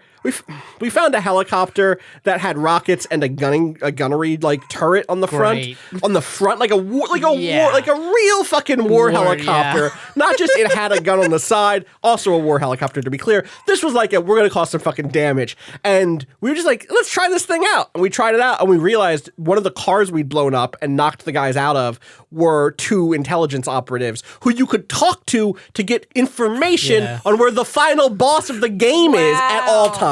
Because he's just out in the world. He's just out in the world. He's hanging out. He's doing Punisher things. We like, also, when I was trying to put the helicopter down, I hit a tree, but it didn't blow up. It just, I happened to land, I landed it. I landed it perfectly. You wouldn't know. No, on the ground next to the tree. Okay. You wouldn't know that helicopter was entirely broken by looking at it from the outside. But we like got out of it, ran up, interrogated these dudes, went back to the helicopter, and it was like, oh, this is a dead helicopter. That's not going anywhere. That's not going anywhere. When you realize like the texture is no longer like luminescent at all, and you're like, this has become, it's like the frame of a when cartoon. the breath of life leaves something in a game, and like the textures are dull, and it's like, oh no, you are class object, not like. Yeah, totally. Yeah. That is, and so those moments, it's a different game. It is a different game. It is, as not that sort of, well, I was going to say it doesn't have that tension, but there was that time in the Composites factory where we were just in over our head. The numbers don't lie in the sense that, like, you think about a Call of Duty game or an Uncharted game you brought up, action games you are a one-man army, right? Like, you're going to take on 30 people easy in any given gunfight in one of those games. Yeah. In single player, taking on 30 people is a real challenge. You have to be very, very on your shit. Take out the generator and use your thermal optics. You make sure that you silence all the snipers, blah, blah, blah. Even in multiplayer, we went on that one composite factory where the second it breaks bad for one of you, it is a crisis. Rob, and you start losing your cool. Yes, that's exactly it. I'm gonna run over and get to you, and then now I'm seen by 30 people. Yeah. Now I'm trying to get to cover, but like, what is good cover? They're pincering us. Yeah. I had one guy wait. So at one point, Rob, you went down in a safe place. Like, you thankfully dropped behind a wall that they couldn't just easily get to you over. But I also couldn't get to you easily, so I had to try to like beat feet all the way through this entire fucking facility, around the edge, into the jungle, back around to you. And at one point, I had a guy kind of pinned, and I was like, all right, he's fine. He's just not going to come towards me. I can turn around, take care of the guys behind me who are my real threat. And I turned and looked again, and a drone or a heavy or something was approaching me. And now that there were two of them, and there was a defensive person in front, the back guy also felt comfortable coming forward in like a phalanx position. No. Yeah. And I was like, okay, this is cool. Uh-oh, they're shooting me. Yeah. Let me climb this ladder. That's neat. Ah, shit. So it does still have those moments, but they feel like they're opt-in. I bet if we just played the story missions as in co-op, it would be not a cakewalk, but like manageable. It was pretty cakewalking. It was pretty cakewalking. Yeah. Maybe too much so, even. Like, honestly, in terms of it being a great game, I think I've seen flashes that are a little more playing solo. It's a very stingy game, and that it's like you have to really work to do this shit because it's all built for, it should be easy with 2 or 3 people. Right. As a solo person, you have to be really on your game, but I kind of dig that. Like, I kind of enjoy that. If I do this solo, I do have to be incredibly good and incredibly like in tune with all the tools this game gives me. Even on regular difficulty, honestly, it's still tough. Yeah. How does it deal with difficulty with in multiplayer? Like, who's setting difficulty? I was about twice Rob's level doing stuff. Every enemy was to my level still because we were on my level quests. Okay. But a headshot is a headshot. So Rob was able to take out heavies, and I don't think you ran into too much. You were maybe a little more like skill thin than me in terms of not having as many like boosts from passives and stuff. Right. But it was fine. It seemed fine. Yeah. I will say the thing that is a bummer about it being an Ubi open world game is that there's all this stuff that we dig, and it has some great set pieces. Yep. But then by the nature of these games, you can't just go from like high plane to high peak. Like, these are games that build in a lot of kind of grindy valleys. And so the thing that is frustrating is sometimes I'm doing something and I'm like, I don't know what the good side quests are going to be versus what are going to be the ones where I just go to a place, whack some dudes, and take some stuff and like complete a quest. The classic Witcher 3 dilemma. Yeah, and there's a version here of like, if Ghost Recon Breakpoint didn't have to be the full Ubisoft open world, content bomb, I think this could be a game where like literally you were going from strength to strength and you're just kind of like sitting back at the end being like, holy shit, what an incredible ride. And instead it's a game where the highs are really there, but also there's a lot of the Ubisoft croft. Yeah. For me, the thing is like, if I could just get rid of that, it's a lot of the UI stuff. It's a lot of the this game is a battle pass. You don't have to pay for it. I mean, there is real money transactions. You can just straight up put money into this game to buy new guns if you want to. But like, there's a battle pass, and there are I think proc gen missions that get added to the map for you to fill that battle pass. Go capture this medical van. Go kill this lieutenant. Go recover this package or whatever. And it's hard to know, like, should I care about that? Is there stuff in that I need or want? This is a loot game now, but I also don't quite know how to think about its loot model in comparison to Destiny or or The Division, the other Tom Clancy loot game out right now. Yeah. Do guns ever gain perks? Oh, well. Oh, God, I'm glad you asked, because there is crafting in this game. Huh. Guns, What? each gun had, there was a very fetishistic gunsmith menu. Yeah. You can go in, you can just look at the gun if you want to. Yeah. You just want to look at the gun. You could look at the that gun. gun. You can change, you can buy or find in the world. So I'm going to sell it first and I'm going to walk it back. Cool thing.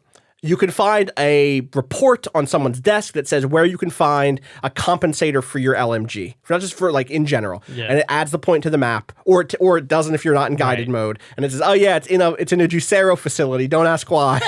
The Juicero facility is over here. Go clear that out. And it'll add it. When you find it, like, oh yeah, this is the place where the LMG compensator is. And that is cool. And then you get it as an option to add to your weapon, or you can go buy one of those things. You can buy an underbarrel grenade launcher for a lot of in-game currency. Cool. There's also, each weapon has 10 upgrade things that have a small percentage increase to reload speed and range and accuracy and drop off and blah blah blah blah blah. You can fill all those out. Then, and those take in-game crafting items that you find, like loot that you find from breaking down other guns or find in the open world.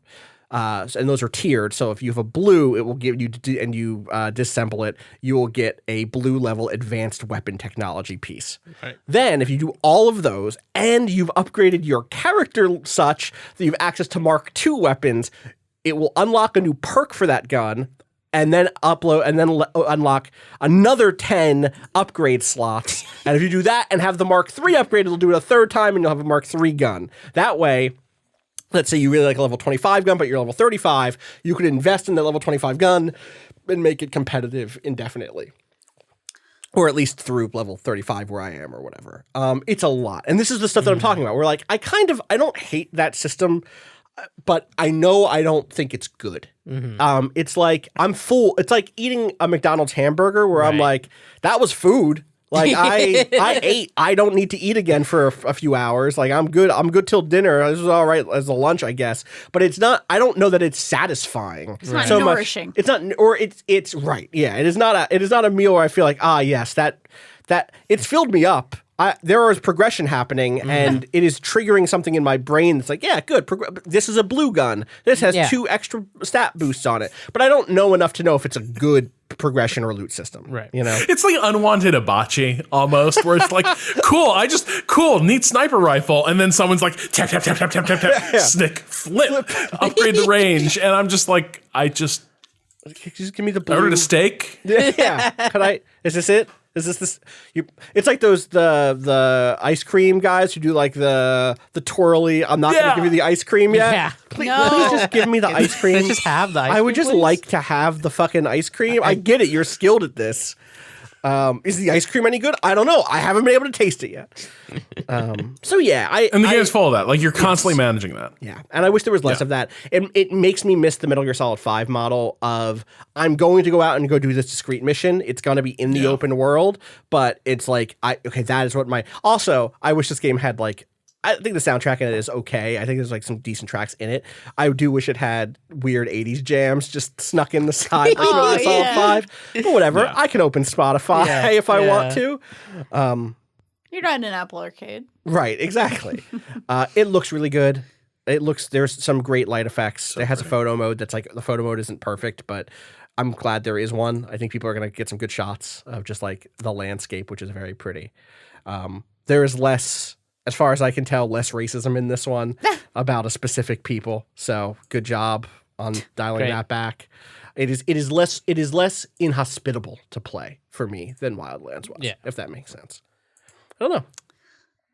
Ghost Recon. Rob, you're going to try to review this one, right? Yep. All right. Look forward to that over on the site, waypoint.vice.com. Real quick check-in for me. I have played Gundam Battle Operation 2, a free-to-play Gundam game that hit PS4. It's been out in Japan for a long time. It runs like shit on a PS4 regular. It runs okay on a PS4 Pro. Damn. It's a very weird Gundam game. It's a very it's a multiplayer shooter. It's a free-to-play shooter. I've bought some loot boxes this week filled with giant robots in them. It's set in the Universal Century, which is my favorite setting of Gundam. It's set like during the 1 Year War. I like all these mechs a lot. Sometimes you want to play a thing because it's your thing. Yeah. Not because it's good. Yeah. And I think there's some cool stuff here. The mechs have like a pretty big divergence in how they feel. There's like really big stompy ones that are slow as shit. Stompy. And there are like close range ones that are really like something like, whoa, this thing is really fast. And that's a cool thing for the way that works. I'm going to play with some friends this weekend and see how I feel about it. Talk about it next week. And then briefly, Rob, we should probably still put some more time into Warsaw, and we don't really have the time to dig into it right now, but it is the Darkest Dungeon style RPG that is about the Warsaw Uprising. About the Warsaw Uprising. It's a mean game. It's one of the hardest, and Darkest Dungeon already really hard. I want to put more time into it before I have a final thought on it. You're shaking your head already. No, I mean I do too, but I think this is maybe targeted at a version of like hardcore challenge oriented player that I just am not. Yeah. Like Darkest Dungeon even got under my skin with some of the difficulty spikes, and this is considerably more punishing and right from the jump. Yeah. Like Darkest Dungeon would let you get your feet under you, and like no failure was permanent and it didn't cause a spiral. Warsaw was like, what if everything spiraled? Yeah. Which I get it. It's the theme. That uprising was rough. It was not a cakewalk for anyone involved on the uprising side. So I don't know. I do want to put more time into it because I think there was room there, and I think I could come back around on it, but we'll see. Is that Patrick? Do you have anything that you want to shout out before we? There's nothing. I think a teen tried to scam me at my front door. Oh no! What? Just a moment ago. Yeah, you left for like a few minutes there. Oh man! We were addressing your breakpoint question. Well, it's uncommon to get a doorbell knock during the day because it's the middle of the week. Most people don't work from home. So then I wonder, like, oh, maybe it's like a gas service. I don't know. If they're knocking, maybe I should go check. It's some kid, and I'm thinking, oh, maybe it's a neighborhood kid selling, candy bars, whatever. Like, all right, here's $5, here's $10, whatever. And it's a teen, not a teen from my neighborhood, and they've immediately got like these plastic sheets that have magazine covers on them. Okay. Yeah. I was worried a teen had showed up with like a room-sized thing of plastic sheeting. Well, I was a little worried. gotta turn your light. Put this up, can I put this on your house? Shut and lock that door. Yeah. Welcome to the kill room. My dog. I'm sure you heard my dog yapping. Like my dog's yapping. The girl's trying to explain the pitch. Something about like she raises enough money, she can then like go on a trip. And I was like, cool, whatever. Like, how do I just write you a check for $20 and just be aggressively generous, but I'm not interested in whatever this is. She's explaining to me all these different ways I can buy a magazine, or like I can donate a magazine.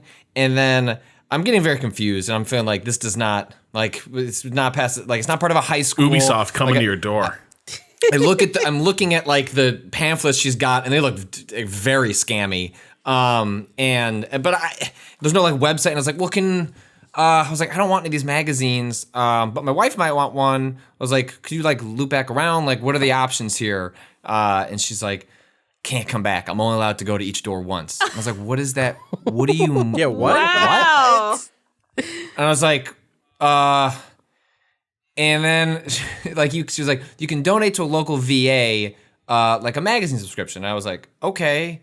And then I noticed she's like, oh, one of your neighbors gave me $20 towards one of those. Clearly one of my neighbors, like a lot of elderly people in our neighborhood, was just like very confused and said, can you just take $20 and go away? Yeah. And I was like, that's my escape here. I was like, I feel like I'm being scammed, but I'm like, I'd rather just assume this is something weird I don't understand, give someone $20 and like, at the worst case scenario, I'm out $20 and was trying to be nice. Right. And so I looked at my wallet, only had like $3. I was like, I can't do that. I was like, I'm going to go get my checkbook and I'm going to write a check for $20 and just move on with my life. And I'm like, can you take this check? She's like, we can't do checks. And I was like, I was like, well, can you, the only option here is for you to come back. And she's like, I can't come back. And I was like, she's like, or you could write a check for like $60. And I'm like, what? We are Hold on. No.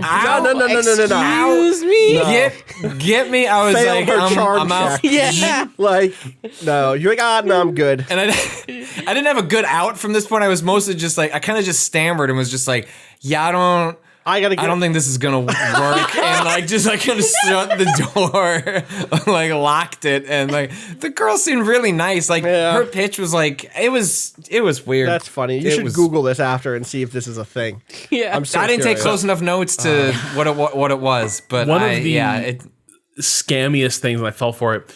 We had someone going around our neighborhood, and it was kind of a warm day, whatever. But she was going around, and she was selling energy, like this is a classic. The utility, yeah. Oh yeah, this is we get these people all the time. So Massachusetts has eliminated like the outright scammers, but they still let energy companies become your supplier for your house or whatever. Yeah. And they hit you with like really good promotional rates, but then the back end is, of course, they start charging you above what the local utility would for just a regular kilowatt hour.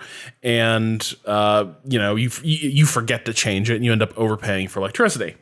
So woman makes her pitch, starts to. And my partner's like, nah, not really. It doesn't, we're happy with our electricity.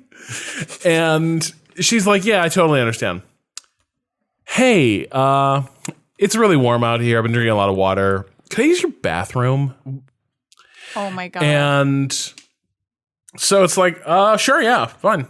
Cool, come on in. And so she does. And then while she's in the house, starts like the sales pitch. Yeah. And like it's the dynamic is totally different. And now like there is some weird, first of all, I'm like, I don't know this, like I had not yet Googled like this scam. I fell into this too, where like they gave me the pamphlets, like I told like, I'm curious, did the Googling and it was just like big red signs are like, no, actually you should call your local police because they're not supposed to be soliciting you right now. Yeah, so I'm sitting there and I'm like, damn, like, I don't know, this open pit mine that could fuel my house seems like it's really cheaper than what I'm paying. I don't know, maybe there's something to this. And like, my partner and this woman like are now kind of like not friends, but there's a weird now bond where they poured a glass of wine.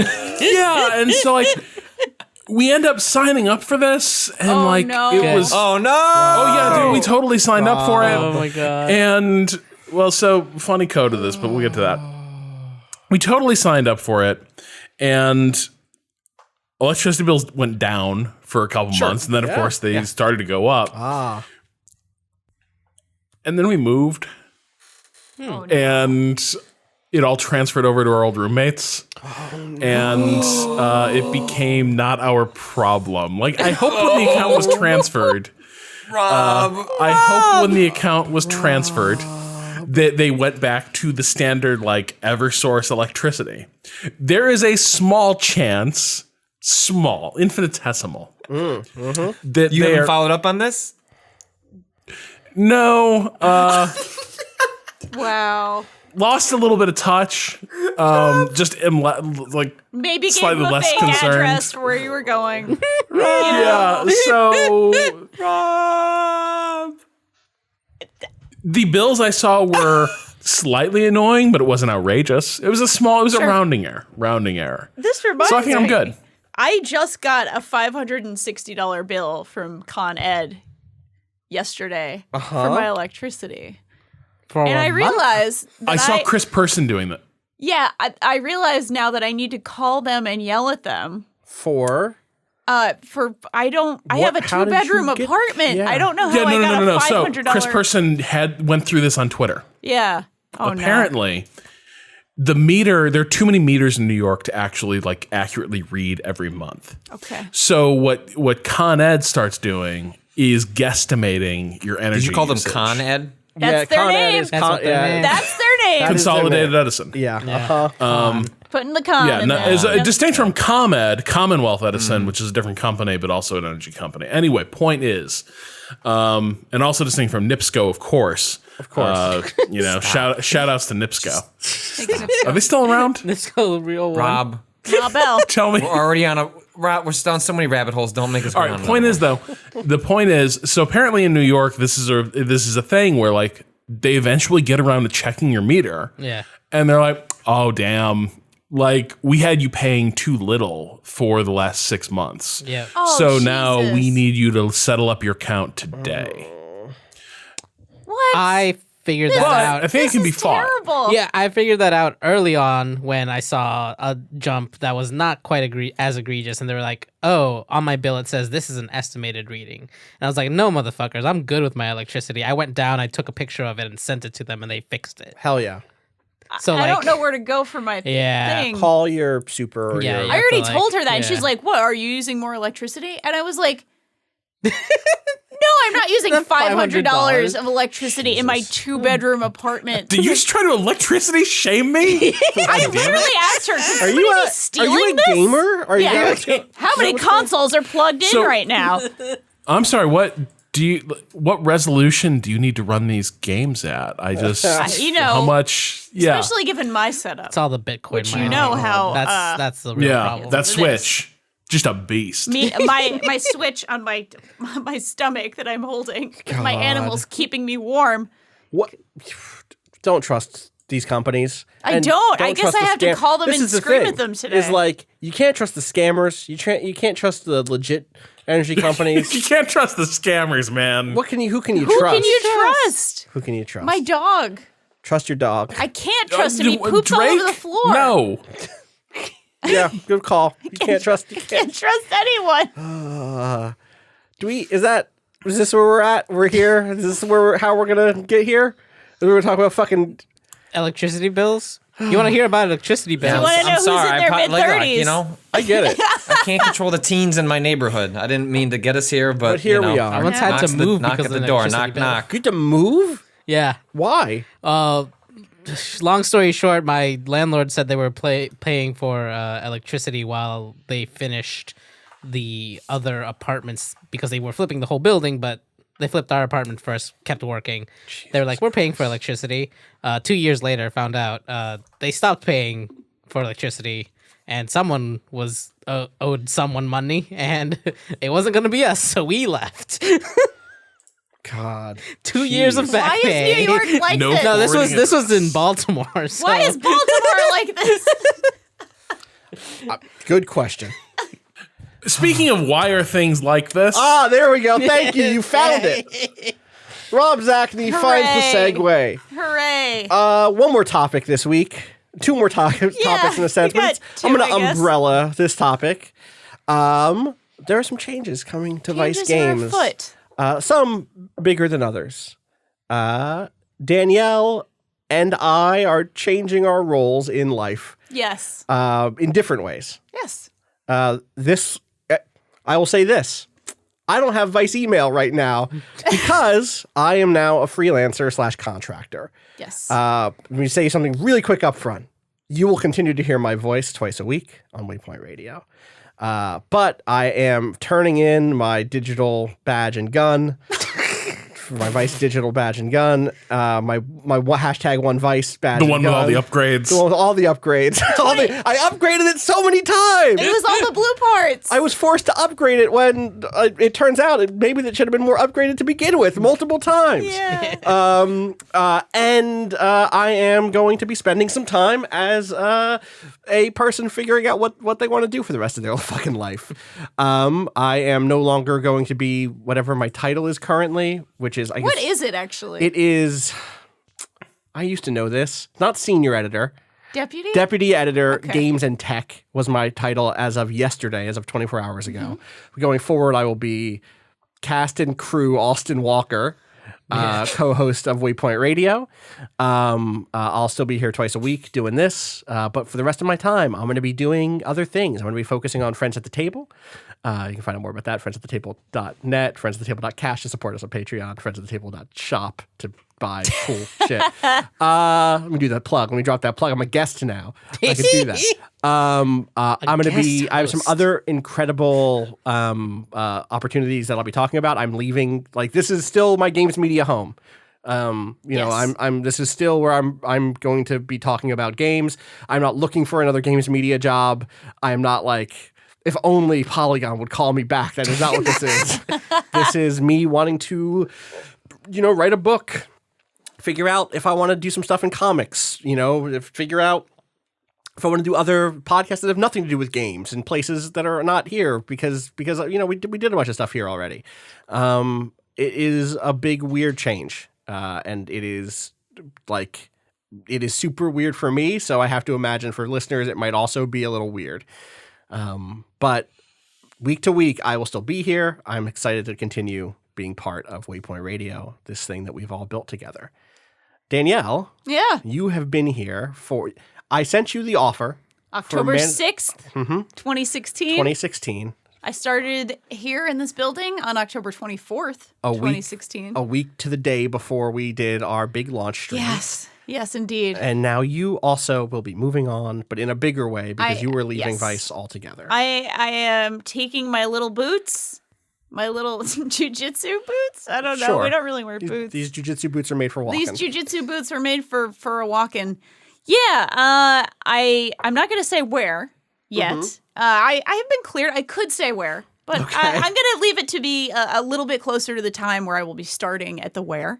Sure. I am not Not at the end of a 3-hour podcast. Not at the end of a 3-hour podcast. For an It ain't announcement? the time. It ain't the, you know, it ain't the time for I think that is a fair and very valid Yeah, right, a decision to valid make. notion.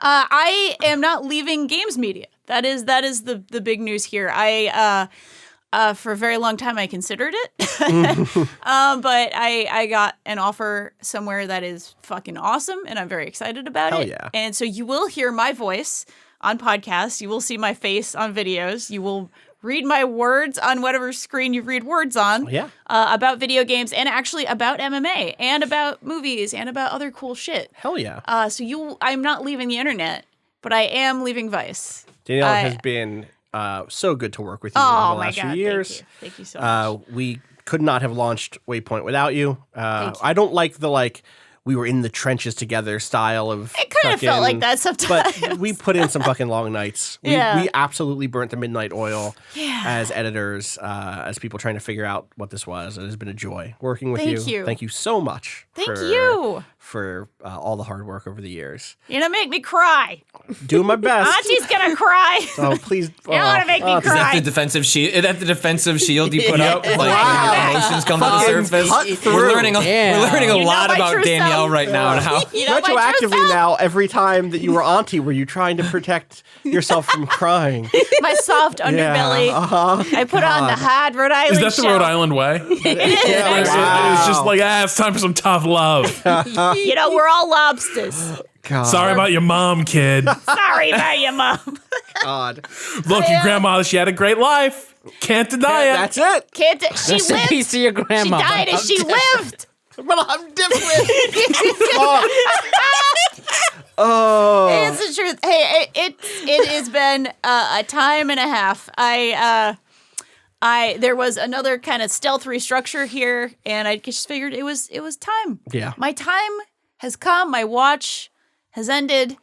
Waypoint has been probably the most excited I've ever been for a job in my entire life, and that includes many kinds of jobs. Jobs on ambulances, jobs teaching, jobs in offices, jobs in the nonprofit world, jobs in the media world. I don't think I've ever been more excited by my work. I don't think I've ever been more excited by what we built here, and proud of what we built and proud of what we were able to do, despite things never quite lining up the way you think they're going to line up. And budget changes and different personnel and, a freelancer who should have just brought a fucking tripod. Why didn't that guy, Patrick, why didn't he bring a tripod? That was 10 hours of editing. That was 10 hours Something of editing. like that. Something ridiculous. Our whole schedule that week got ruined. That was a lot.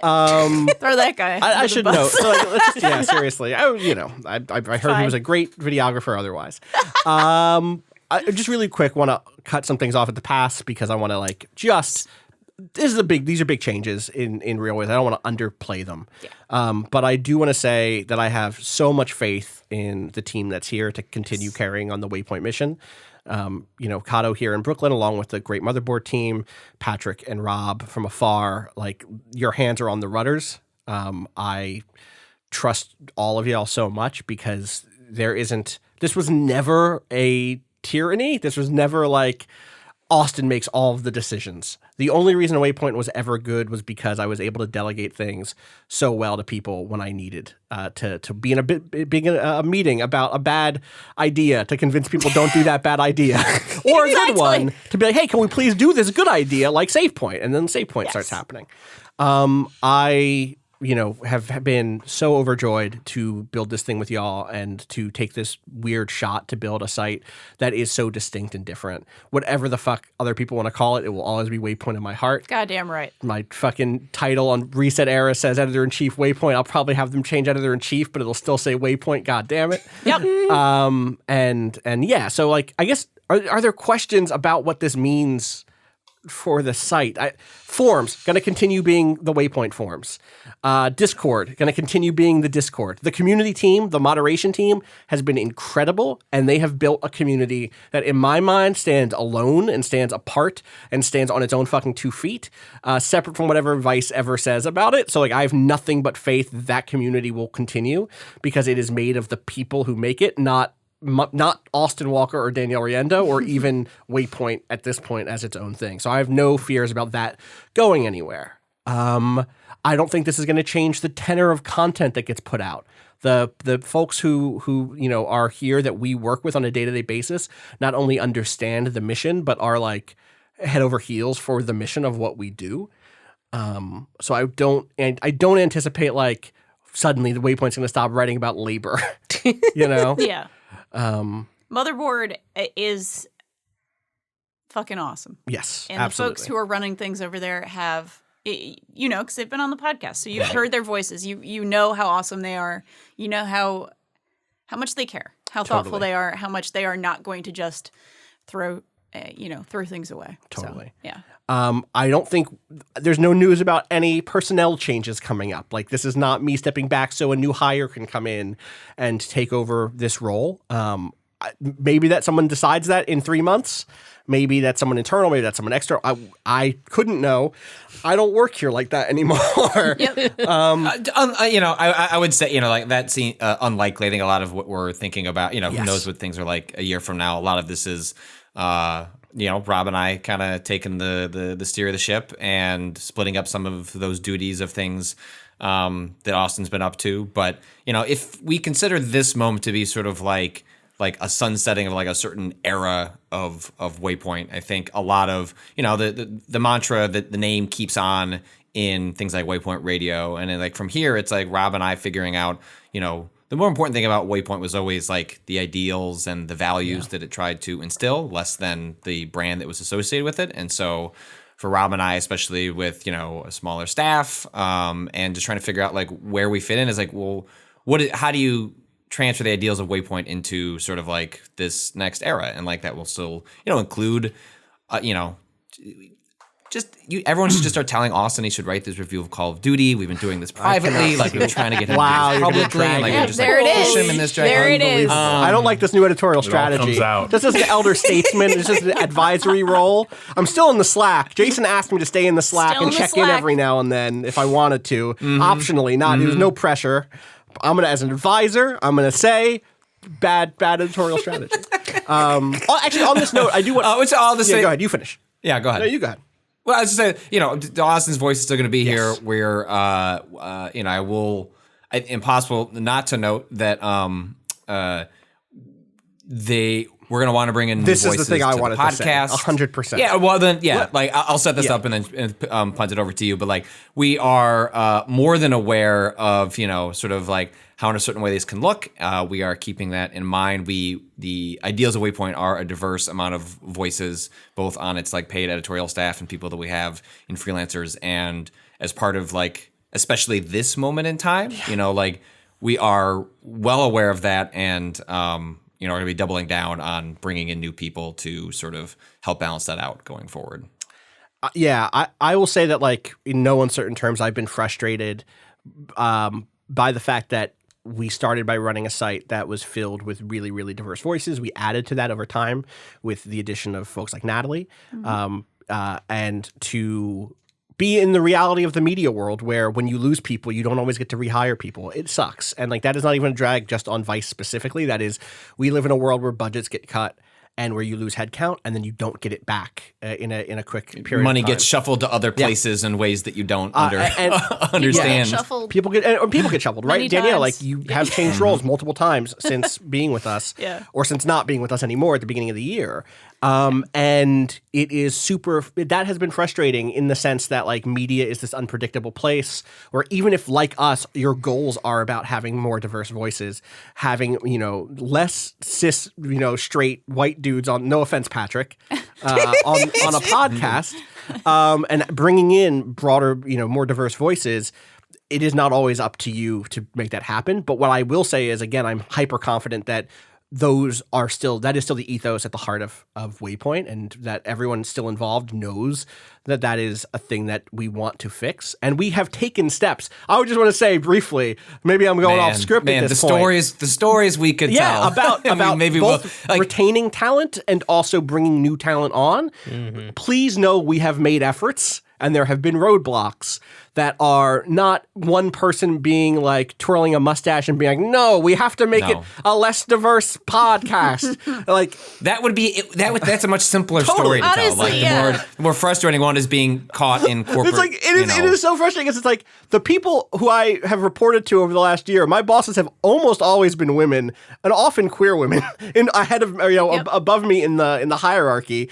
It turns out that it is not enough to simply replace the pieces in a hierarchy with more diverse pieces. A hierarchy and a media budget remains that thing. It has been frustrating to not be able to pull certain levers to kind of bring in new talent, but it is something that I think everyone still cares deeply about, and wants to continue emphasizing, which is to say, like, if we do get headcount, I'm going to be mad at you guys if you give it to someone who's just like the same voices that have been on this podcast for the last few years, or I guess we'll get someone from like the center of Chicago. Okay, good, great, perfect, awesome, fantastic, love it.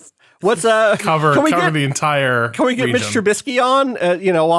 While we're covering, he might be out of a job. That's what I'm saying. A couple of months. Wow. Bears. And it's the kind of thing where, like, especially with like the podcast going forward, like if you guys want to hit us up, one of the things going forward, especially with like the pod, is like getting a lot more guests involved. Austin's going to continue to be part of the podcast, and I'm sure Danielle will continue to be a guest, Absolutely. Every once in a while, but like that's I'm still in not New gonna be York. nearly as regular. Yeah. And so we'll rope you in, and there'll be things that happen. But if there's people you wanted to hear on the podcast, like reach out. Like we're going to be increasing that a lot as we go forward, and so certainly input from the community of people you've wanted to hear banter around with us. Definitely hit us up about that. Also, just want to say briefly in terms of like, well, what's this mean for the health of the site, or like, is this a reflection of where Waypoint is at? Like, we had our best traffic year ever this year. It turns out like the One Vice experiment in terms of like day-to-day traffic, day-to-day exposure to a bigger audience, that did pay off in terms of just getting our stuff in front of more people. We're at a moment where this company is investing in podcasting. They are above us somewhere building a new podcast studio as we speak. In Lobby 1, in Lobby 1. Yeah. The irony. Pretty sure. The fucking irony. Pretty sure it's in Lobby 1. We feel supported, or this team, as I leave, I look at it and think that it's supported by people who value us and know that we're doing good things. Right? I could have gone to them and been like, hey, I want to go off and do some side projects. But I'd love to stay on the podcast. And they could have been like, no, we're going to get your fucking paycheck back, all of it. We're not going to let you still have benefits. Yeah. We're going to, you know what? This is a good opportunity for us to cut ties with video games. And instead they were like, oh, cool. We're so happy that you're going to stay on the podcast. Your team is fantastic. You know, this is absolutely not a situation where it's like, and that means Waypoint is on the outs or something like that. I want to add one thing. Yes. This is less just Waypoint specific and more about, you know, media's tough. Mm-hmm. It's a hard industry right now. I will say this, that the Vice Union, follow them on Twitter, has made some of the darkest days possible to get through here at this company. And please follow them, respect them. I'm so glad that y'all are in the union here, and that y'all are going to stay in the union here, and to, hang out with those folks. Carry your torch, your union rep torch. Please do. Please do. Because that was one of the most fulfilling things about being here, was being a union rep and doing that work and doing both the mundane work of the sort of monthly labor management meetings and also the negotiating of a contract. Yeah. And all that kind of stuff. You were here so for please those carry days. that torch. Please carry that for me. Shout in outs. my name, in my honor. I'll send my very, The very Danielle small Riendo t-shirt. Memorial Union Torch.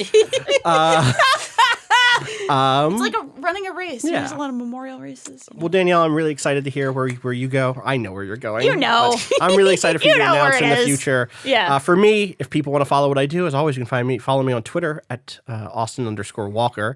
Again, this will mean for me way more Friends at the Table focus. We finished 5 years of that show this year. Nice. A month Congrats. ago, we finished doing our big fantasy campaign. We have a new campaign starting up very soon. There's a bunch of points to jump onto it. Follow Friends_Table on Twitter to find out more about that. I will have an announcement later today about a cool project I'm doing. Right, when this comes out. When this comes out. that's Not awesome. later today when we're recording. Right. Tomorrow when we're recording. But, yeah. but today about a cool project that I'm going to be part of. I'm super excited about that. It's going to be one of a couple of different things that I'm hoping to get my hands into. If you're listening and you're like, Austin, I would love to work with you on a thing, feel free to DM me about it. You know, I have lots of time commitments already still. And my goal, here's like maybe the realist shit about this. The reason I'm stepping back is because I am burnt the fuck out and have put a lot of time into this. And yes, I want to go work on other creative projects. Yes, I want to go like write a book and focus on Friends at the Table and blah, blah, blah. But also, I want to practice what I preach. And I have said a lot about work-life balance on this podcast. I have spoken a lot about not letting your work life or your career goals define who you are in an unhealthy way. I'm very proud of my career goals and what we've built here. And I'm not like, I don't regret a single day. Maybe a couple days. But they're offset by days that I really think we did good work. Yes. And I have not taken a lot of my own advice when it comes to work-life balance and being a good person in terms of my relationships and my friends and my family. I have not been able to prioritize the things that I really care about because I really care about a bunch of things. Like I'm not saying that this should have been a lower priority. Like I built something I was really happy about building here, but there was a cost to that, and I did my best to be conscientious and to be upfront with people and be like, listen.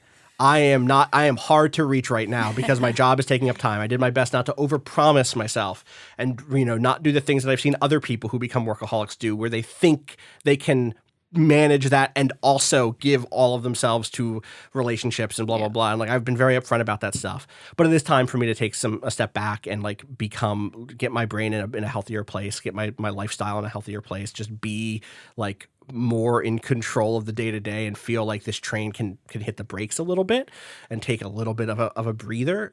So while I am open to doing some stuff, hit me up if it's a really, really, really cool thing.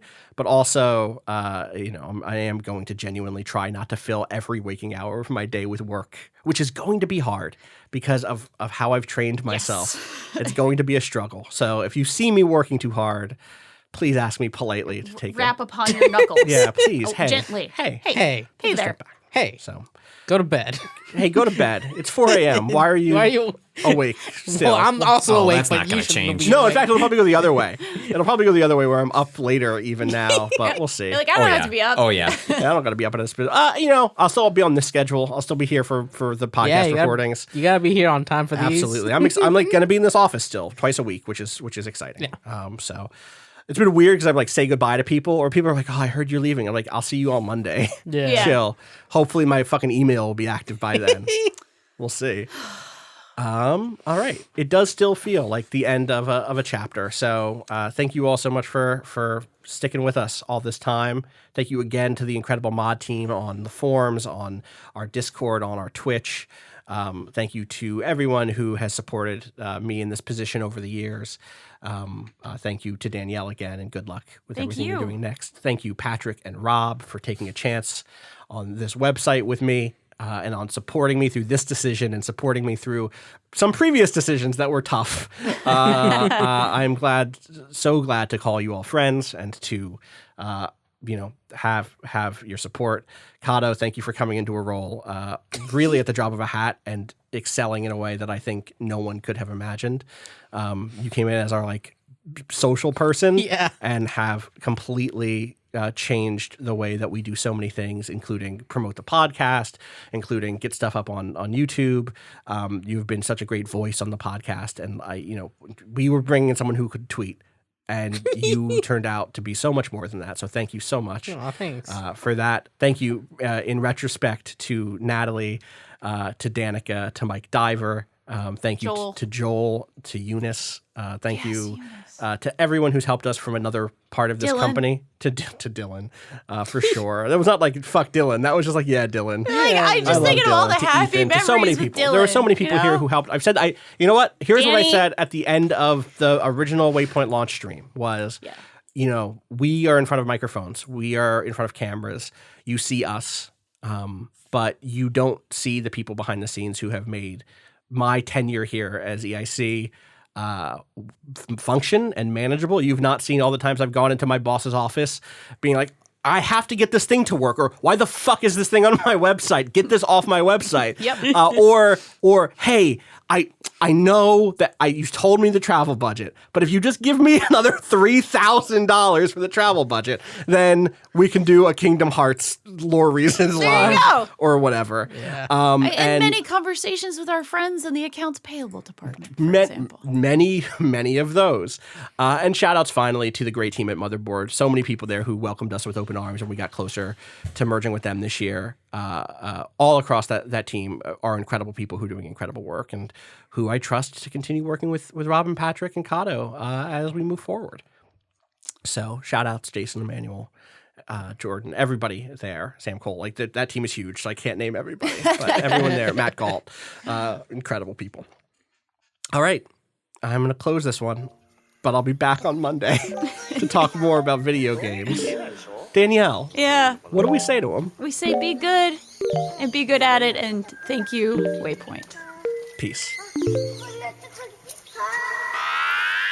I miss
Top to bottom, Impeccable. Mega Man 2, one of the best soundtracks in the it's not talked about enough.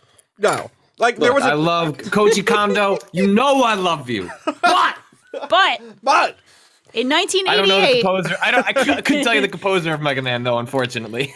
Might have been that's 89. a problem. Who knows? Takeshi Tateshi. Nope, that's wrong. Takashi Tataishi is who composed it and did an incredible job. What? Credited as Ogoretsu-kun. Ogoretsu-kun. Love it. 1988. You I'm know. so happy. Classic Kun move. Yeah. Could you What turn did me down a he? bit there in my head? In my phones? Thank you so much. What else have they done? Right? UN Squadron. Tokimeki Memorial. The dating series. Sure. Mega Man 10. Like nothing. Mega Man 10? Yeah, I think uncredited in game, but is credited on the Brought back. soundtrack. That's right. I did know she was a woman. I forgot about that. That's one of the like more unique parts okay. of. This is saying he him. There's like a lot of incredible women who do work for Capcom music. Oh yeah. We just had that piece. The Yokoshima Mora piece. Sorry, Mega Man 1's composer is a woman. Mega Man 2's composer and Mega Man's 1 composer briefly did some of the work on Gotcha. 2. Gotcha. Yeah, like nothing. Mega Man 2 like there's some stuff here, but it's like 1943 Kai. Look, you read this line in this wiki. The soundtrack for Mega Man 2 is composed by Takashi Tateishi. No link. Doesn't even got a fucking wiki page. Like, what are we doing out here? You're just going on that. Mm-hmm. You're just going with it. What are we doing out here?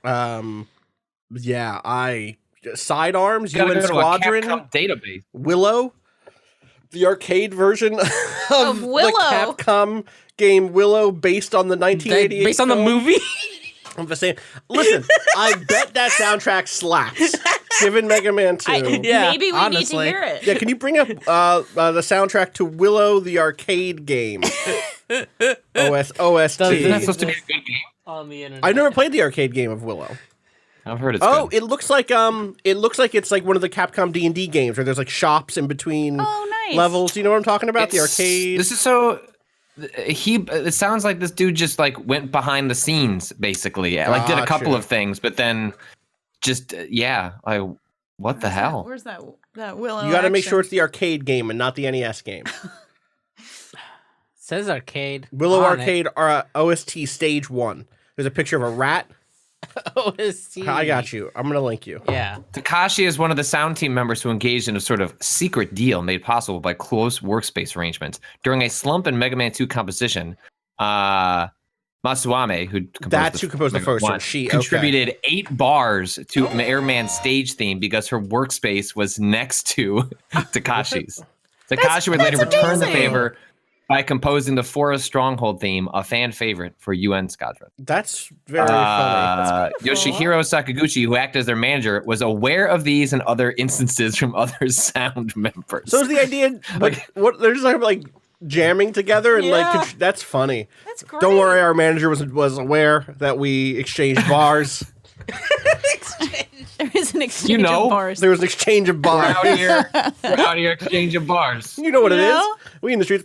Can you play this for me? I want to hear stage 1 of Willow. This could be trash. Like I have no idea. What if it is? You know what? Everyone has an off day. Everybody has a Willow day. Everyone, you know? Yeah. It's all right. Sting. I'd be curious, like, how can you recognize, like, what's the equivalent of like writer's block? In right. I mean, I'm sure. I don't know how to. I don't compose music, so I don't know. But like, clearly, Matsume is like recognized this. Right. And was like, yo, bro, here's 8 bars for your Airman stage. It's dope.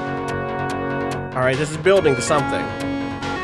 It's all right. Are you playing it? It's all right. It's all right. I wonder if it's trying to crib from the what? actual soundtrack, right? Yeah, that's true. Can you play UN Squadron? What did you just say that he did on UN Squadron? Forest Stronghold. Yeah. Forest Squad or Forest So that's probably the one you wanna pull Stronghold up. UN Squadron. It says a fan favorite. It's a fan favorite. For fans of UN Squadron. Forest Hondro. Sega Genesis 16. No, I don't want the Sega. remix. Or is this? I want the arcade version. I don't want to Arcade, remix. here we go. Okay. Here it is. Oh yeah. Put this in chat, right? Put this in chat so they can You hear guys it. need to hear this. This sounds like a Genesis song. It does. Like, ooh, those drums. That reverb. Oh. Yeah. yeah. This is like if Mega Man got in a plane. Yep. Hit that hi-hat. And he had a rave in that plane that he got into. God, This is great. This makes me want to shoot down a plane much bigger than mine. Oh yeah, those chimes. Hey Rob, can you just plug that soundtrack? I was into gonna Ghost say. Recon Breakpoint? Rob, I really want to hear. I want to hear this on Rob's sound system. Yeah. Oh my God. Yeah. That's what I want to hear. Please blast it on those That's what I giant want. speakers. I'm gonna need you to buy a sub though. I need to hear that subwoofer. I need to hear those drums. All right, we should do a podcast. I'm warmed up now. We haven't been? Well, shit. All we gotta do is clap. That's it. We should do a clap. Gold material. Let's do a clap. Let's clap and then give me 2 seconds to finish reading this Union piece that Okay. Danielle sent to me. Yeah. But we can clap first. Y'all there? Yep. Yeah. 3 seconds. Good clap. Clap. Solid. Happy Day of German Unity, says this website to us. Good. Yeah. You know? Yeah. Happy Full Metal Alchemist Day. How do you say happy in German? don't have a so it's word. for the 1990 reunification, not the proclamation of the German Empire in 1871. A different sort of German Slightly reunification. different. Slightly different. With slightly different Slightly results. different. Yeah. Uh-huh.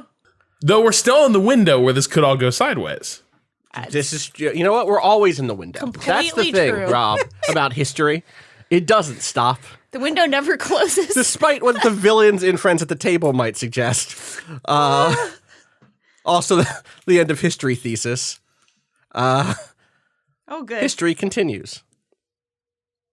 Does it if there are no humans? Yeah. Is that what that thing is? Oh, no, the end of Basically. history thesis is it was a position put forward by Fukuyama? Yeah, by Fukuyama, who was so enamored with neoliberalism and with kind of Western forms of capitalist democracy that he put forward in the early 90s the position that this was it. We'd figured out where all the roads lead to. The roads lead to Western capitalist democracy. And then eventually the rest of society, and that's it for history. That like eventually other civilizations across the world would get to where we get, and there wouldn't be anything that destabilizes it. It's such a, and to this part of his like optimism, I mean, he was wrong, is the first and foremost. yeah, But the thing that he recognized was the stability of the system, its ability to resist revolution, its ability to resist, like, he wouldn't say it in these terms, but like appropriate revolutionary impulse, incorporate critiques of itself in order to shut them down. Like, it consistently resists being challenged by another system that would go past it. He, you know, in his mind, I guess there is no socialism isn't coming for him. What he realized, and you know, he kind of has since gone back and been like, oh fuck, I was wrong. Okay, I'll give him credit for that at least, I guess. Because he should have fucking been smart to begin with. I guess it's But that's like, fair. That was his premise. His premise was like, yeah, of course, events will still happen. Yeah. But in terms of the structure of society, this is it. This is You it. look around. What do you got? Homeless people? What do we got? Yeah, this is it. This is about. This is as good as it gets. There might be some incremental changes over time, but in terms of the structure But of the the nation thesis- state, yeah. That's what it is. Okay. The thesis was such a perfect encapsulation, though, of liberalism's failure to recognize that the status quo was the self. It was itself a The product engine of of- negotiated tensions. Right. Like, Yes. like the entire thing was predicated on, well, the Soviet Union has broken up and all of their assets are being thrown into the private sector, but the great ideological conflicts are past. Right. What he concluded was that then this moment where market liberalism was triumphant had actual inertia to stay in one place, and that moment would extend indefinitely, and not that the lack of a countervailing force might cause that equilibrium to change. And I think this was the minute liberals in the American sense started arguing both sides, and thinking that their job was to defend that status quo rather than try to pull it in a direction. The minute they started believing that the center was like an actual place and an ideology, we were fucked. Yep. I should note that I definitely part of the problem with the contemporary criticism of this is a lot of folks who go. So for me, the issue that Rob just laid out is the right critique of this. But there is another critique that happens where people go, he just didn't think about radical Islam, and it's like, all right. Oh boy. It sounds to me like he didn't think about a few things. Yeah. Well, but that was already there though, because the other thing that would get passed around. So like really, if you were in an IR class in like 2000, 2005, you were made to read two things. One was Fukuyama's End of History. The other thing was Sam Huntington's Clash of Civilizations. Yeah. And so that was the other critique that was there. Like there were people, even at the time, who were looking at Fukuyama and being like, no, there is still ideological tension in the world. It is cultural and civilizational tension. Yeah. And which is to say, you will yes, maybe the structural form of society is this, but history will continue, and there could be another form that generates out of radical Islam smashing against Western liberal capitalism. What happened when I was gone for this 5 minutes? We started rapping. You talking about Goose Game? Bars. I told you about bars. Yeah. It all started with the bars. I can't believe that the Goose believes that neoliberal capitalism is the end of history. Honk. Well, see, if only we had a real UN squadron that could have taken care of business. Too busy raving to drop the bombs. That's it. I hope this comes after the previous segment where you listen to that song. Otherwise, people are going to be confused. Otherwise, it'll sound very weird. It'll be weird. All right, let's do a podcast. I almost said a clap, but we did that clap already. It's somewhere in there. Okay. We got that clap. All right, I'm flying without a safety net because I don't have notes. I have like the notes I just took, but that is it. Yeah. Look, you're flying that plane with no safety net. You shouldn't count on a safety net if you're in a plane. I feel like you're moving with a machine too big. You're right. Too fast. Unless the safety net is somehow attached to the plane and wider than the plane. Okay. You know what I'm saying? Like it's like flying, but there's like a giant safety net underneath you. We should build this. This seems we should build it. We did. It was called the FAA, and then we started allowing the aviation industry to self-inspect. All right. Honk. If you can look into the seeds of time and say which grain will grow and which will not, speak then to me. Okay, speaker. This is William Shakespeare. So I guess actually not Bill Nye. Yeah. I bet Bill Nye's done Macbeth. Yeah, right. Probably. I would believe it. Mm-hmm. Who does he? Is he Macbeth? No, that's the thing. That line is from Banquo. So I don't. Always with the Bill Nighy has 100% been one of the witches. 100%. 100%. All right, we should do. Yeah, we got to get rolling. We still got a lot to do. We still have a lot to do. So let's do a time that is clap. Y'all ready? 47. Wait. Too quick.